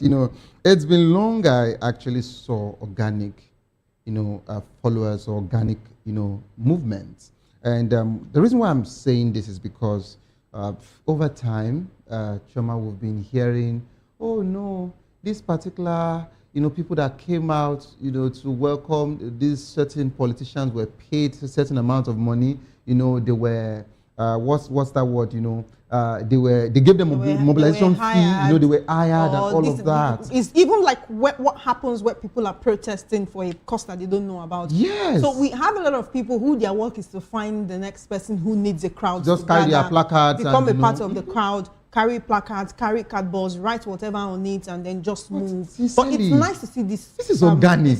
It's nice to see, but as a politician, if this has, it does look like it has political undertones, but I mean, that's what politics is about. So if he plays his cards right, he has said he does not know if the ADC will give him the ticket. And some people have interpreted that to mean everywhere he goes, he has always gotten the ticket of the party or for the candidacy on a platter of gold. But this time around, it looks like the political bigwigs in the ADC will give him a run for his money. Okay. And we all know Obi does not give shishi. Okay. So now, I love where you actually dropped, the anchor there. But basically, if you look at the ADC's, political structure as we speak, as of today, it will be very tedious. And we don't think it will be that easy for Obi to be handed that ticket. That's one. Secondly, Obi cannot leave ADC again to another party. He still has some time. No, because if you check the new amendment in the Electoral Act, you can't be a member of two political parties. You can't be a member of two political parties. You either go get 10 million naira fine but guess or what? 2 years in prison. But guess what? You can only leave a particular political party when you have stayed there for at least 6 months. Go through it. He's been in the ADC since like January. Because he declared, I think it was December 31st. So start calculating. And if you want to calculate from January, February, March, you still need 3 more months, April, May, June. And guess what? The primaries would have been over. So that's the issue. So Obi is actually in a very tight corner. Yes. But this is about Kwankwaso now. Is Kwankwaso willing to leave the NNPP to move? You understand? Why does Kwankwaso have to leave the NNPP to move? Within the NNPP, they already have their own issues. At some point, they were like, oh, he's been expelled or excommunicated. He's involved in anti-party activities. But Kwankwaso has the Kwankwasia movement. Obi has the obedient movement. The question is, can these two bases consolidate to bring their candidates to front? I think Choma is of the movement people. So if you don't have movement, just keep yourself. You understand? No, I mean, it's okay to have the movement. But imagine where you have the Kwankwasia people. Okay. But the truth is, social media noise does not equate to votes. That was why I was talking about this organic. All of these people, how many of them have PVCs? But this is organic. How many of them will go to the polling booths and they'll be told, let me quickly give you 5,000 naira, vote for the other person, and they won't do that. No, it won't happen with the North. It will not happen in the North. Do you know why? No, especially, I'm coming. Savior. No. Especially when it comes to the Kwankwasians. That was the reason why they could win, APC. In the last election. Is most prominent. You don't see that Kwankwasia movement as it is in Kano in other states, right? So Kwankwaso can keep winning Kano till 2052. It will make him the president of Nigeria. If he doesn't get the same number of votes he's getting in Kano, in other states, but let's actually move on in the conversation because we have a lot to cover. Let's actually move on from this particular one. I think a Choma is of the movement type, but it's fine. We'll just leave the movement open. So please, if you know your Kwankwasia's movement or obedient movement, you guys will tell us what you're planning already. But I certainly know it is not about reviving, Kano State industries. Let's move on from there. Yes, Governor submits state police proposal to NSA for assembly.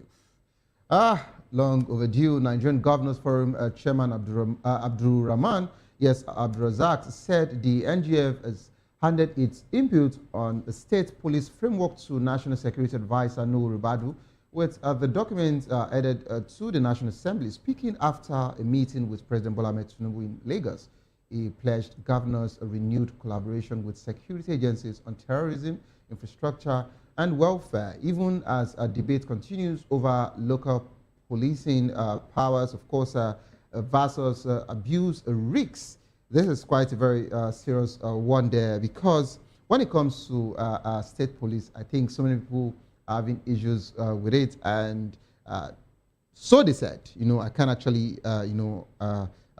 make an assertion here that the former IG was not also in support of this particular, state policing. That was what we were told. But notwithstanding, we have to understand that state policing is needed, but we need proper, structure.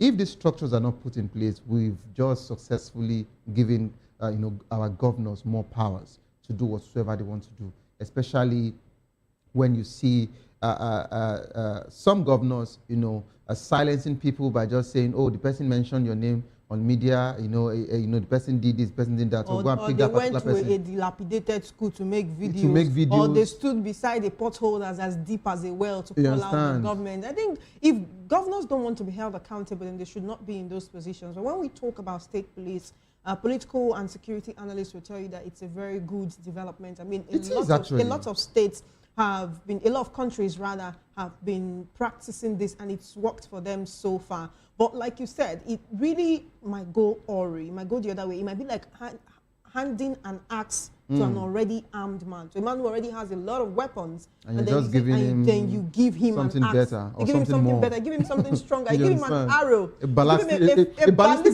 missile. You give him a flamethrower. Now he can even do more. The reason for state policing is for the people to be able to identify with the security operatives. There is this fear of the Nigerian police that a lot of people have, a lot of young men and women, because right now it's not just limited to young men being harassed by men in uniform, even women. And then many times young people try to make videos so that you don't implicate me, because you're in uniform, but the people don't trust you. So the belief with state police is now you recruit people that speak the same language, they understand the culture of that place, people who understand the terrain, people who can identify strangers and, flush them out of the communities where they will be doing their policing, right? But at the end of the day, it's very important for us to get the framework right. It will be, if this can happen, it will be one thing that maybe it will be that one thing that President Tinubu has gotten right, but we need to get it right fully. And of course, we have to determine if we are right. Shoma, we have to add this. Just like I mentioned this in one of our programs, the Saturday morning boss. I told Dr. Anosike, in as much as we love the fact that we want everybody to protect their terrain and all of that, we have to also do a personal reform for this particular set of officials. Because I've actually seen several cases where a certain DPO, in a particular division that has stayed for long and feeling like he's home, because of course he was in his terrain. He became a small god in that particular community. And now the community were having issues, with that particular DPO, praying for them to transfer him off from that particular When you're in uniform, you answer to authority. It's like a soldier. Even when you believe you are rooted in this place, maybe you're falling in love with the people, with the community. Who wants to just come and protect us? Don't fall in love with the area. Once you get the no, you have to. No. I have my reasons by saying, for you understand, to feel a kind of kinship, a kind of kindred spirit with the people, but understand that your duty comes first. You understand? So when we agree and when we understand that duty comes first, if you have to move, you will move. But I don't know if I should say there should be choice.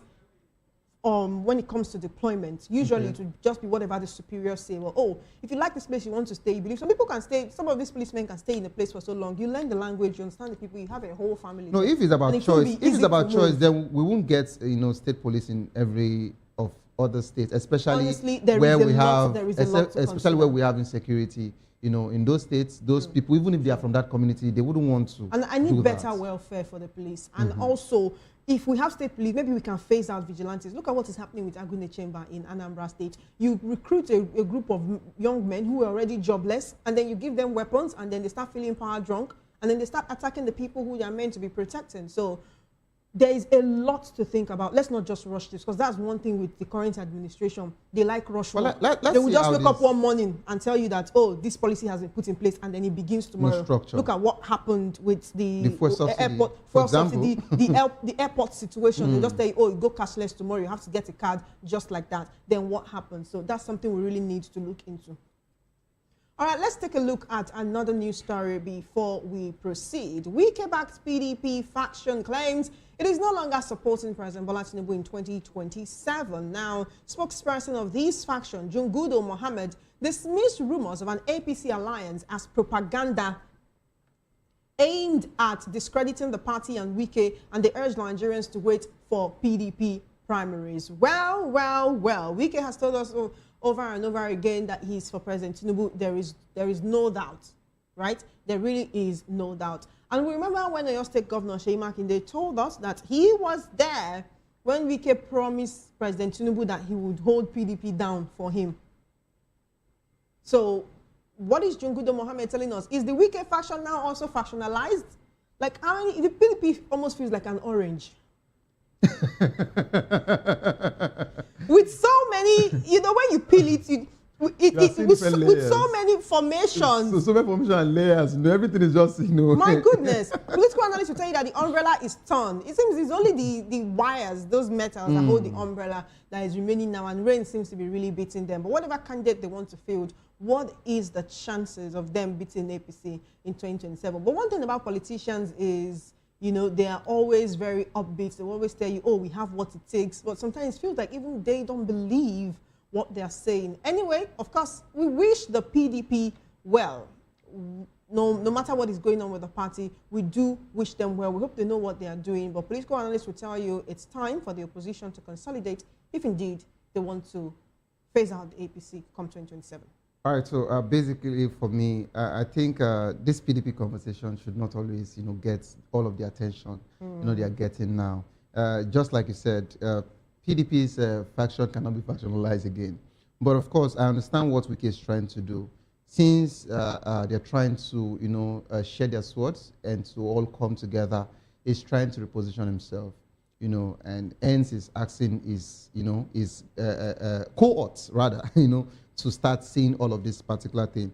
But should we take someone like that very serious when it comes to situations like this? He has said some things that he did otherwise. He has said this particular thing that he did otherwise. He said he would never have anything to do with APC because APC is cancer and PDP is just headache. But today, we saw him doing so much, you know, with the APC. You know what that tells us? Believe, you know, a politician at your own peril. You understand? Now, not only that particular one, he has campaigned for, you know, APC when he's still a PDP member. And he said that he would support President Bola Ahmed Tinubu in 2027 general elections. So I'm surprised that his camp are actually saying this. Is he trying to do damage control? There is no how, you know, you would say you are in this particular party and you want to support that other party. And these were some of the reasons why he was actually expelled from that party because of anti-party. But today, the same PDP are still acting as if, oh, we didn't know all of this particular story. Let's see how Wike's situation will unfold. The reason why I love the man is that he cannot stay away from the media in a week. We would always get a story from him. So he seems to love the sound of his own voice. Well, let's move on. No, the reason why I love his sound is because he doesn't finish his sentence. He expects it to finish. So, for example, we just say people's voice. To love the sound. Yes, he also loves the sound. His own voice. He seems to have a lot to say. Do you understand? Yes. I mean, he has. Whenever he acts as if he has a lot to say, he will wait for you to finish. He will say, then you finish that statement for him. Then you move on from there. All right. Let's move into the final news story before we go straight to the main conversation here today. Sarah Porter's Fabio name officials behind 200 trillion naira situation. Of course, Sarah was actually written to the President of the Senate, Godswill Akpabio, demanding the Public Accounts Committee publish names, audit records, and timelines tied to about 200 trillion naira allegedly accounted for, allegedly not accounted for, rather, I beg your pardon, from the NNPCL, yes, because this particular situation has been ongoing for a while now. Between 2017 to 2023, the group warns delay and absent officials erode trust, urges a full transparency within a week, and threatens legal action if the Senate fails to comply. You know, the reason why we might not actually say much about this is because I don't think, you know, these names will be mentioned. But let's just wait to hear what they would say. But what really, you know, got me, you know, to my bones, I was really, you know, frozen, was when I read that particular news.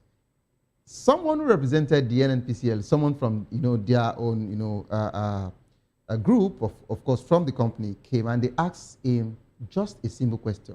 What did you do with 5 billion naira? Choma, he said they used the 5 billion to change the name from NNPC to NNPCL. So letter L, the alphabet L, is very, very expensive these days. So 1 billion per letter? Yes, basically. So from NNPC to NNPCL. So that L. You know, one thing I don't like about how the political and other elites speak to Nigerians sometimes, they speak to Nigerians as if we don't have sense. I'm telling you. No, you have to call it that way. It's snake swallowing money story. Do you understand? It's something I don't like to talk about. I believe if you want to lie, you should put in effort make it believable, make it a Nollywood story. You know, give it Choma, give it some pizzas. You're giving them a new script. No, I mean they know this, but they don't just rate us enough to go through all that trouble for us. So I just letter N. Like for Nollywood, if you see a poorly produced movie, you will know that these people did not put in so much. So if you want to lie to Nigerians, put in effort, make it believable, help us to try to understand you, because when you do it this way, we just look at you and be like, so, I mean, you're calling me a fool. It's not nice. But let's not dwell on this. It's good to talk about it. I'm glad we're talking about this. Is the people's voice. We are reiterating what the people would say. We are trying to hold our leaders, political institutions, and others accountable, which is very important. But for the average Nigerian, they're buying fuel 1,400 naira. Do you notice that transportation fares have increased by 100%? In many areas. Yes. And you see people grumbling. Like, these days, I think, I don't even know I don't know how to phrase what I want to say to you, Mr. Savior, but I would just advise you, but you don't look like you take public transport anyway, but you can't wear whites and enter public transport these days. Choma, I you think, probably fight Choma, with somebody who is frustrated Choma, I think at this point we have to say off your mic. I think at this point we have to say off your mic. No, I have my right to. This is not the National Assembly. Oh! No, I didn't mention National Assembly. You actually threw it. So you know we have, have a lot to cover, so let's just delve right to the conversation. All right, to join the conversation, kindly call the number 09044732605. Follow us on social media at VOB TV Live. Of course, you can use the hashtag People's Voice on VOB TV. On YouTube, with Voice of People TV. Kindly hit the subscribe button, and together we can make our voices heard. It is time for us to go on a quick break. As soon as we return, we're talking about the conversation here. ADC crisis deepens as field attacks mount. Don't go nowhere, please stay tuned. I'll be right back.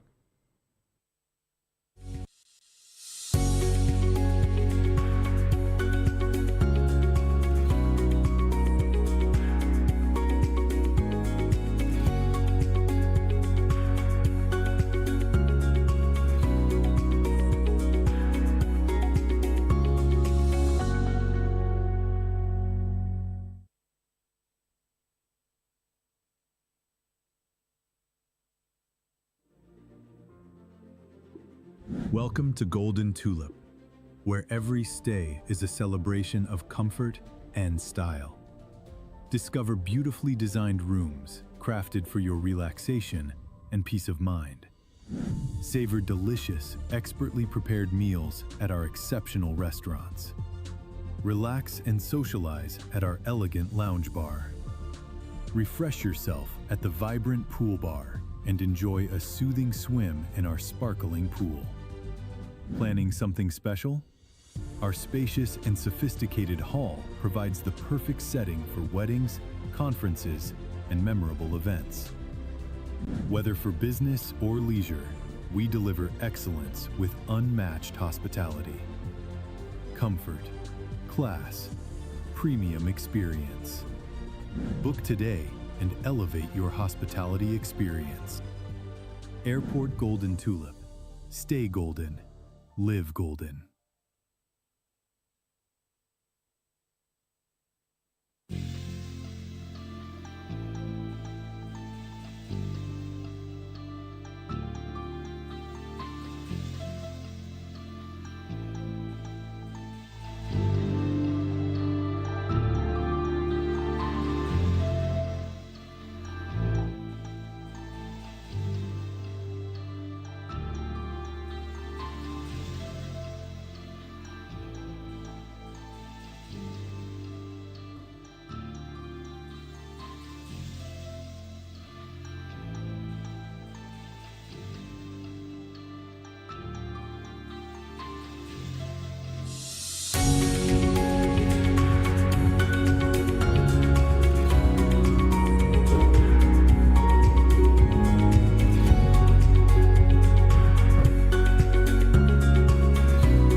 Hello there and welcome to the program. Welcome back. Yes, it is the People's Voice on Voice of People Television. Nigeria's African Democratic Congress is fighting battles on two fronts, inside its own ranks and of course on the streets. The Court of Appeal, a decision left former Senate President David Marks, a faction and ex-deputy chairman nephew Bala's camp, both claiming leadership, with Bala petitioning INEC to deregister Mark and Secretary Rauf Aregbesola, while Mark's allies warn of APC meddling. The split raises the question, who should even be ADC's presidential candidate in 2027? On the Austin, ADC spokesman Bolaji Abdullahi branded Tinubu's £746 million UK port loan a Mugu deal. So he said that pumps a British firm with £236 million as Nigerians suffer blackout and inflation. He argued that bad civilian rule is harder to remove than military,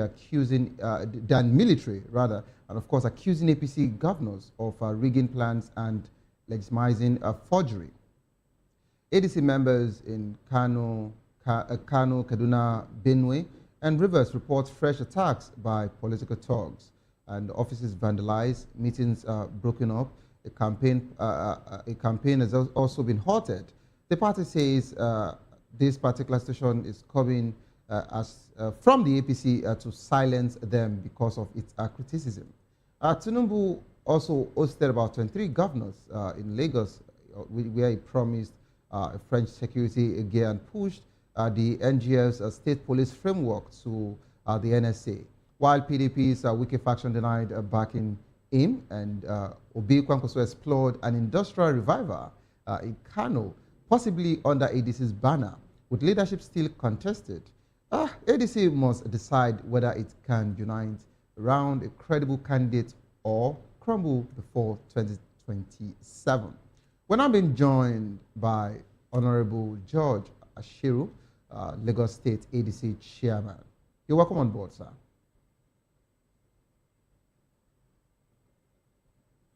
It's good to see you and to hear you. Can you hear me too? I can hear you loud and clear, sir. You're welcome on board. Awesome. Awesome. Thank you. All right, Dr. Kayode, social political technocrat and, of course, aviation safety expert, will be joining the program as well, but you're trying to set him up.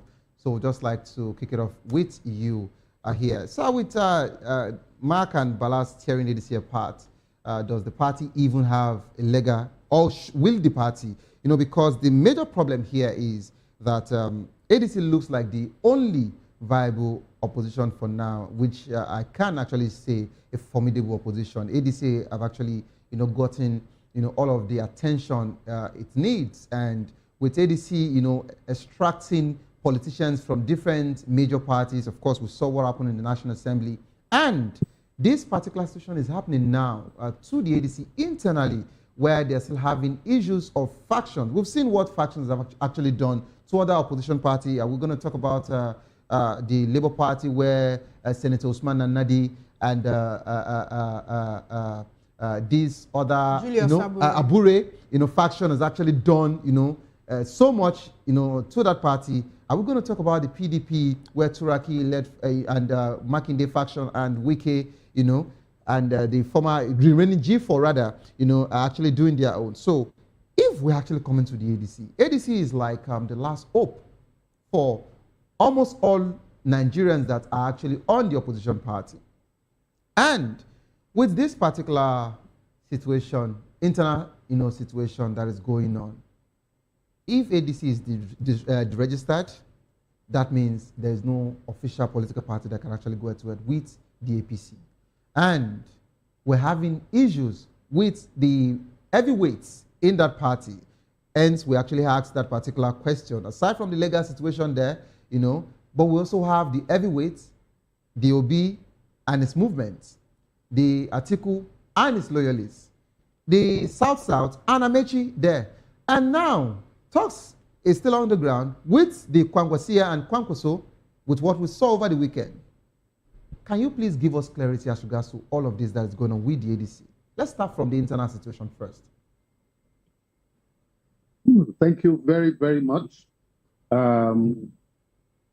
As you can see, within any organization, any entity that exists, there will be dynamic tensions between the various caucuses and groups. But what you are referring to is a completely different situation. We have a gentleman who was a former national officer of the party. All the former national officers of the party willingly stepped down from their positions in order to make the agreement for a coalition work. And then suddenly it's that he wants to go to court to enforce an unenforceable situation. For example, nobody has asked that question. Which National Executive Committee of the party ratified that he should be the new or the next acting or interim national chairman? How many states are directly affiliated to the faction he claims to have? So it is not enough for someone to just stand up and then make some declarations and everybody takes it seriously. How many members do they have? What is their process or procedure? Why is it that their names are not written in INEC portals as officials of the party, whether in times past or even in the present? So that is why for many of us who are in the ADC, we see this as sponsored activities of those who don't want this party to leave, to be able to challenge the ruling party in 2027. It's as simple as that. And how easy it is, just pay a couple of cents and they will go there and frivolous cases will continue and they will be happy to make the money, even if they have to do so on behalf of those who really don't know what they are after. So that is a direct answer on the issue of, in quotes, the so-called internal. Internal could exist if these persons were inside the party fighting. In actual fact, they have exited by themselves. And that's the way we are seeing them. That's the way we are listening to them. So then you mentioned things like the heavyweights. The internal heavyweights between the Obis and the Atikos. We will shock the world because, like I said, before Obi would decide to leave his party, before Atiku will decide to leave his party, and Aregbesola decide to come into ADC, and Kwankwaso, romancing with ADC and so on and so forth, then there must have been months, if not years, of collaboration, of cooperation, of conversation, of which we are seeing the manifestation. The manifestation is what we are seeing of so-called coalition, and that means some understandings and agreements have been reached. And of course, we are not going to telegraph it so that the ruling party will then use it to decide who and who to begin to attack politically. So when it's time for the primaries, you'll be surprised to find out that all of these things will have been resolved. And we're going to move forward and produce the candidates that will win this country's elections in 2027. All right, Honorable. Just like you said, you said that the person in question should not, be taken seriously because he is no longer with the party. I understand, your position when you use that particular word. But of course, you know that in all of the other, political parties, these people that actually disturbed the party, were not also inside the party. They were also outside, trying to see how they can sabotage, the party. Now, let's talk about the attacks. We've seen, several attacks from Kaduna, Kano, Benue, Rivers, Calabar, yes, and I think, Benin. Yes, in Benin as well. Benin, and yes, Lagos. and of course, and Lagos. And of course, we also saw a particular one, the ADC Women Forum. That had their own. Yes, there was another attack also, still Rivers. Amechi in Rivers State. Yes, Amechi in Rivers. So basically, when we look at all of these particular things, some are actually saying these are politically sponsored, political talks, while others are saying these are coming from your internal ADC's fallout. Some of the people that you, just like you mentioned, that are not part of the party, that still want to look for a way to either sabotage the party or not want ADC to actually see, the light of day. What's your response as regards to this? And of course, to Nigerian democracy. Just yesterday, an ADC outreach, community outreach, yesterday in Apapa was disrupted by thugs. And those thugs, fortunately, were arrested, taken to the police station. And, it's funny when people say it is people within the ADC that are attacking the ADC. If there's people within the ADC, then we would know. We would know. We will be able to recognize them and say these are members of ADC who are aggrieved. But these are utter strangers who are disrupting activities of the party under instructions which we have heard live on television by the chairman of the road transport workers in Lagos. So, with that understanding, we can say categorically that whatsoever attack our party faces in Lagos was all coordinated, either from within the ruling party or the representatives or their supporters in the various locations. And ditto around the whole country. There is a sense that ADC is a baby that is about to be birthed, and they are trying to abort the baby because they know that once this baby is born, it's going to be a Moses, it's going to be a Jesus, it's going to be a Daniel, it's going to be a Joshua.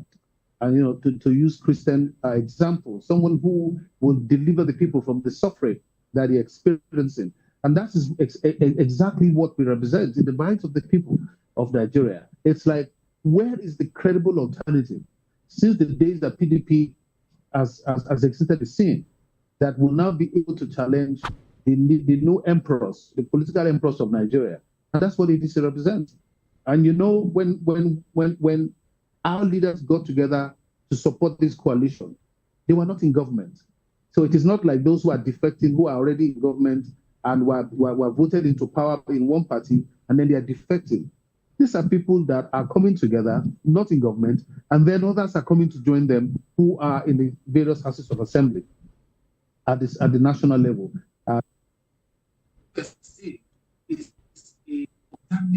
Moses, essentially in that regard.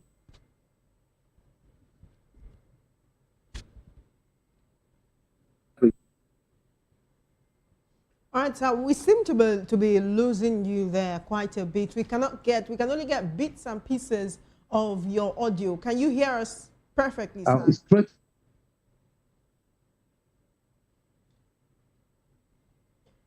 All right, we might need you to just mute and unmute your microphone. Let's see if that will solve the audio issue. You're still watching The People's Voice on Voice of the People television. We have been speaking with the Lagos State Chairman of the ADC, and he's giving us his own perspectives on what he thinks is the reason for the attacks on ADC formations across Nigeria. I was going to use the word unprecedented, but it seems like the ADC should be precedenting it now. Because, but the question I wanted to ask him is, what is the plans to forestall this? Because he is not even the one telling us about the one that happened in Apapa. Just yesterday. Just yesterday. So when they know now that if they gather, that there might be hoodlums and thugs, and it is looking very, very sponsored. It's looking like there are people somewhere who, anywhere you see this word. So once you hear about their news, once you hear about just them, go. Once you hear they want to gather, just go and disrupt it, right? So that is one question I would have loved to ask him, because you can't keep putting the lives of your people, your supporters, your stakeholders in danger, right? This is supposed to be a democracy whereby all political parties, political elites, political ideologies will coexist peacefully. But that doesn't seem to be happening. But someone cannot be coming at you with a weapon and you're sitting there looking at him with a smile. So I wanted to know, what are the plans? Let's see if he's back. Hello, Honorable. Can you hear us now?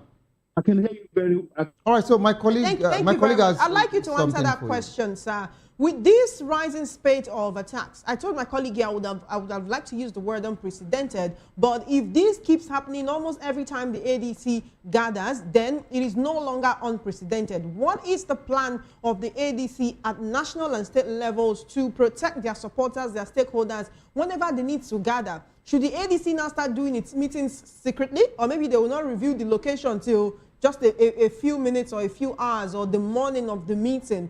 This is supposed to be a democracy, but if the other side is not playing fair, I mean, would you continue to watch that happen? What are your plans to safeguard your supporters, your people, your stakeholders? I think it would be impossible for me to share what the plans the party would have or we put in place. Obviously, you know how dangerous it is to share that kind of information. But what we do know is this. Right from the very day this coalition was unveiled in Abuja, where we tried to use one venue and the venue suddenly became inaccessible. Start moving around to venue 2 and 3.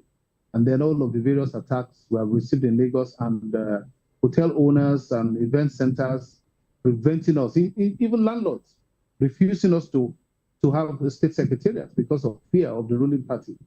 It should worry all of us.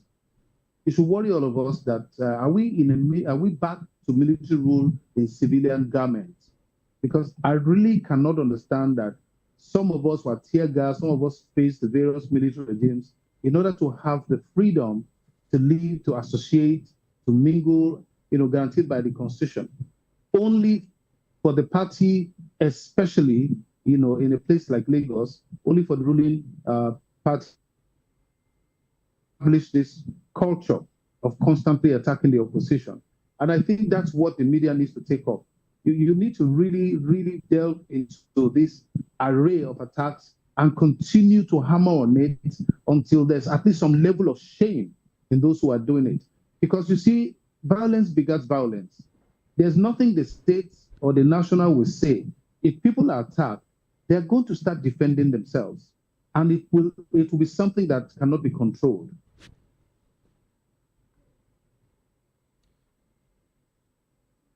Okay, I think we're having, a glitch there, which is quite unfortunate. We would really want him to, talk about the different things. But Choma, just like he said, which I was to, comment, when he says that they don't want to divulge some information, they don't want to, give out some information. That's understandable. That's understandable. But what it just looks like with these repeated attacks, it looks like they're folding their hands. If we want to really, talk about some other people who are actually looking at the party from afar but are interested to join, but of course they've actually seen, the trajectory of these attacks, and it's been on like that. If you don't tell me how you are set to protect me, I think I might still, would like to watch from the fence instead of, coming in. So to an extent, okay, so I think Honorable is back. Hello, Honorable. Yes. All right, just like what I was discussing, just like what I was discussing with my colleague here, to an extent, we would have loved you to, talk about, some things as clarity. There are some people that are actually watching, from the sideline that are interested in joining the ADC, for example. But because of these particular back-to-back attacks and all of that, they would want you to at least say something to make them know that, ADC would protect you regardless. So these are the things that we are, putting in place. It doesn't have to be detailed. That's one.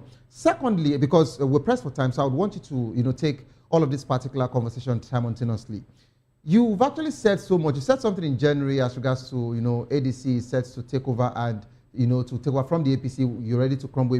For you to know that I've been following all of your, comments. Now, you said it, I think, on the 9th of January. That was when that particular conversation came up. Now, when you talk about the things ADC are actually putting in place, and ADC, you use the theological example, where you mentioned Moses, you talked about Jesus and all of that, But now, some people are actually saying, the people you have in ADC, they've actually been in the corridors of power for decades. They've been there. Some of them have actually, gotten to almost the final point, of course, vice presidential position, and some have been, ministers, former governors. What are they coming to do differently?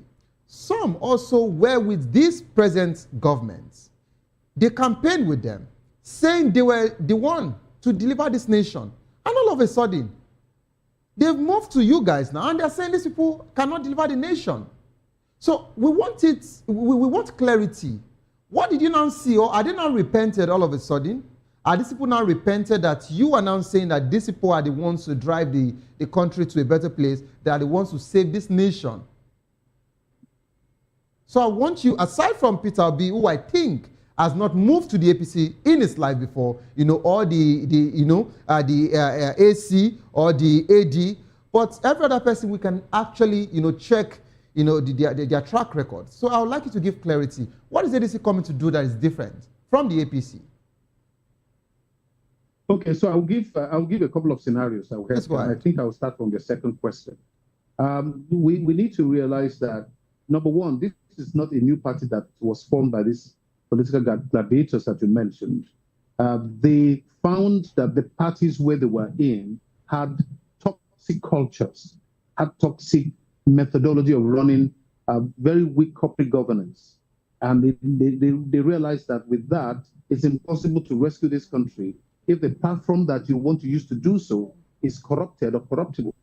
And that's why they sought for a party that has the least amount of baggage in terms of economic malfeasance in this country. And that's one of the reasons why ADC was adopted. Now, we are the original ADC. And it is what we portrayed that was seen. This idea of, ethos and protocol and culture and strong policies. And we survived for 90 years without producing governors. Simply because we are really a handshake organization. Our DNA is handshake across the nation. And we believe in also prophesying into the nation, arise, which means, rise to the level of your glory. Now, these are the things that these political gladiators saw. I say, perhaps we have finally found the platform that we can all believe. All right, thank you, sir. Thank you, sir. I appreciate your stance. Just a moment. Okay. Just a moment. I was just going to go back to the first question.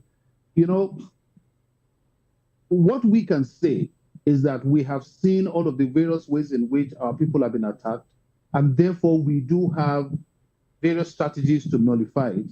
And I would not mention that, but those who are in the party are able at the grassroots to go back to their communities knowing fully well. We had a large event with over 700 women yesterday in Oshodusalo. It was extremely safe and peaceful. And we've had others in mainland, over 400 people. It was safe and peaceful because we have found a way around it. Again, like I said, I'm not going to keep telling the ruling opposition that this is what we are doing to keep our people safe. All right. And we'll Thank continue you, to do more when the election is around the corner. Thank you very much. Forgive my interjection, but we need to go in about a minute or two, really. But before we go, you talked about speaking into the nation. Politics is not won by prophecies. The APC is doing everything within its power to stop the opposition. The opposition, political analysts will say, should be doing everything in its power to stop the APC.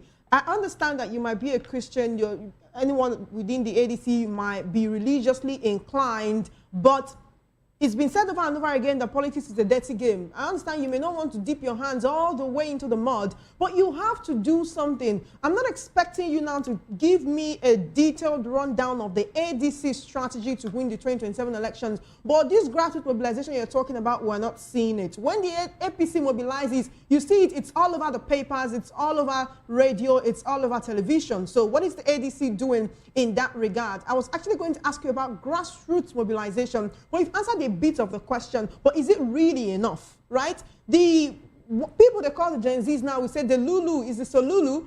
It seems that the Lulu is what the ADC and other opposition candidates are going with, because you come out and you tell us, oh, we'll fight against the APC, but we can see the APC with the City Boy movement, relax, Tinubu is fixing Nigeria. They are signing influencers, they are signing ambassadors, they are going to the UK and allegedly paying people to gather for the president. The ADC should be willing to spend money. Is the ADC willing to do what it takes? Even if it is not only for the good of Nigerians, like we've been told, even if it's just for the ambition of the people in the party, the APC played the PDP to a corner. They played Jonathan. They pushed him not just to the wall, but over the wall for Buhari in 2015. We don't see the ADC doing that. If you want to play the politics of peace, well, I mean, that's okay, but it just might not win you 2027.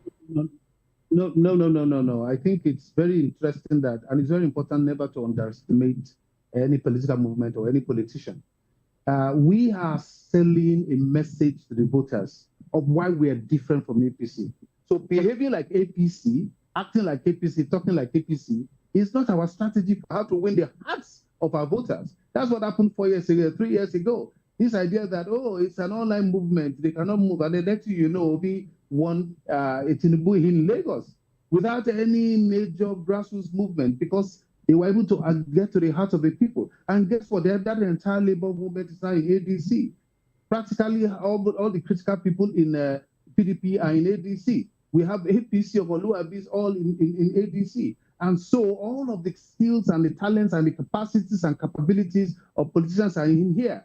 And you are making reference to a government that is using your resources, your tax money, in order to mobilize people. But the average Nigerian is paying 1,300 for fuel. So they know precisely that it would be foolish for an abusive woman to give a stick to the husband in the hope that the husband will be a peaceful man. We are doing what we need to do, what we just believe. And it's not about me being a Christian or not. I have to allude to the fact that we're still a religious society. And people who are listening, they can connect to what I'm saying because they understand it. They understand the significance of that statement in terms of their own circumstances and their own expectations. So let us be, and don't forget that I said that we have decided we're not going to be doing public activities anyhow because of the security situation. You have to be strategic if you want about me to it. be sending you videos of massive movements going on in Lagos, I'll be very happy to.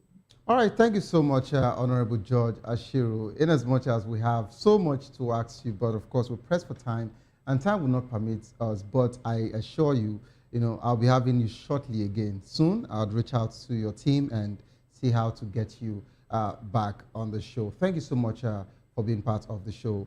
Do My enjoy pleasure. the rest of your day. All right, thank you so much, Chioma, for making your debut on People's Voice. It was quite an exciting show. Thank you for inviting me. One thing I like most about the People's Voice is the name of the program. It's about giving the people a voice. So I want to see more of the people. I want to see us talk about the people. I wanted to hear him tell us, the plans for the people. It's not just Rescue Nigeria, Rescue Nigeria. This is the format that the APC used in 2015. And we know where we are today. 11 years down the line, are the lives of Nigerians better than it was 11 years ago? Okay. I dare say no. But thank you for having me on People's Voice. We'll continue the conversation off the camera. Chioma is now a new prophetess and, of course, the spokesperson for the people. All right, this is how far we can actually go on the show. Coming up next is a locker room. Yes, if you love the world of sport, football to be precise, I'd like you to stay put. Sorry to all Chelsea fans, and of course, Akizike, sorry to you, the Arsenal fans. It was quite a very serious one over the weekend. And this is how I would believe in Don't Give Up because it is not over. Tough time doesn't last, but tough will do last whatsoever you face will soon be over, and you will definitely smile again. My name remains Xavier Udo. Have a good evening. Rest. My name is...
In a world where truth is the ultimate power and opinions scream the loudest, it's time to wade through the noise. Hunger no get tribe! Hunger no get religion! And scan the human interest and trending topics that matter.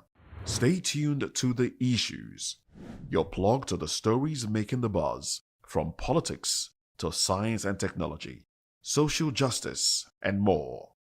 Let's tackle the tough questions and expose the truth. The Issues, on Voice of the People Television, Mondays to Fridays, 8 to 9 p.m. The Issues. Don't just react, understand. Welcome to the locker room, the home of football talk that matters. I am Jerry Arpillon. Join us every weekday, Monday to Friday at 5 p.m. Nigerian time, as we share the hot takes and hot debates in the exciting world of football. And joining me are the usual suspects, Ikechukwu and Mayowa, as we break down all the hot takes and everything that's happening in the football. Don't just watch football, live it with us. Catch us on the locker room and Voice of the People Television at 5 p.m. Nigerian time. And like I always say, if not 20 minutes off, please discuss. And it's Hakim Ziyech who puts the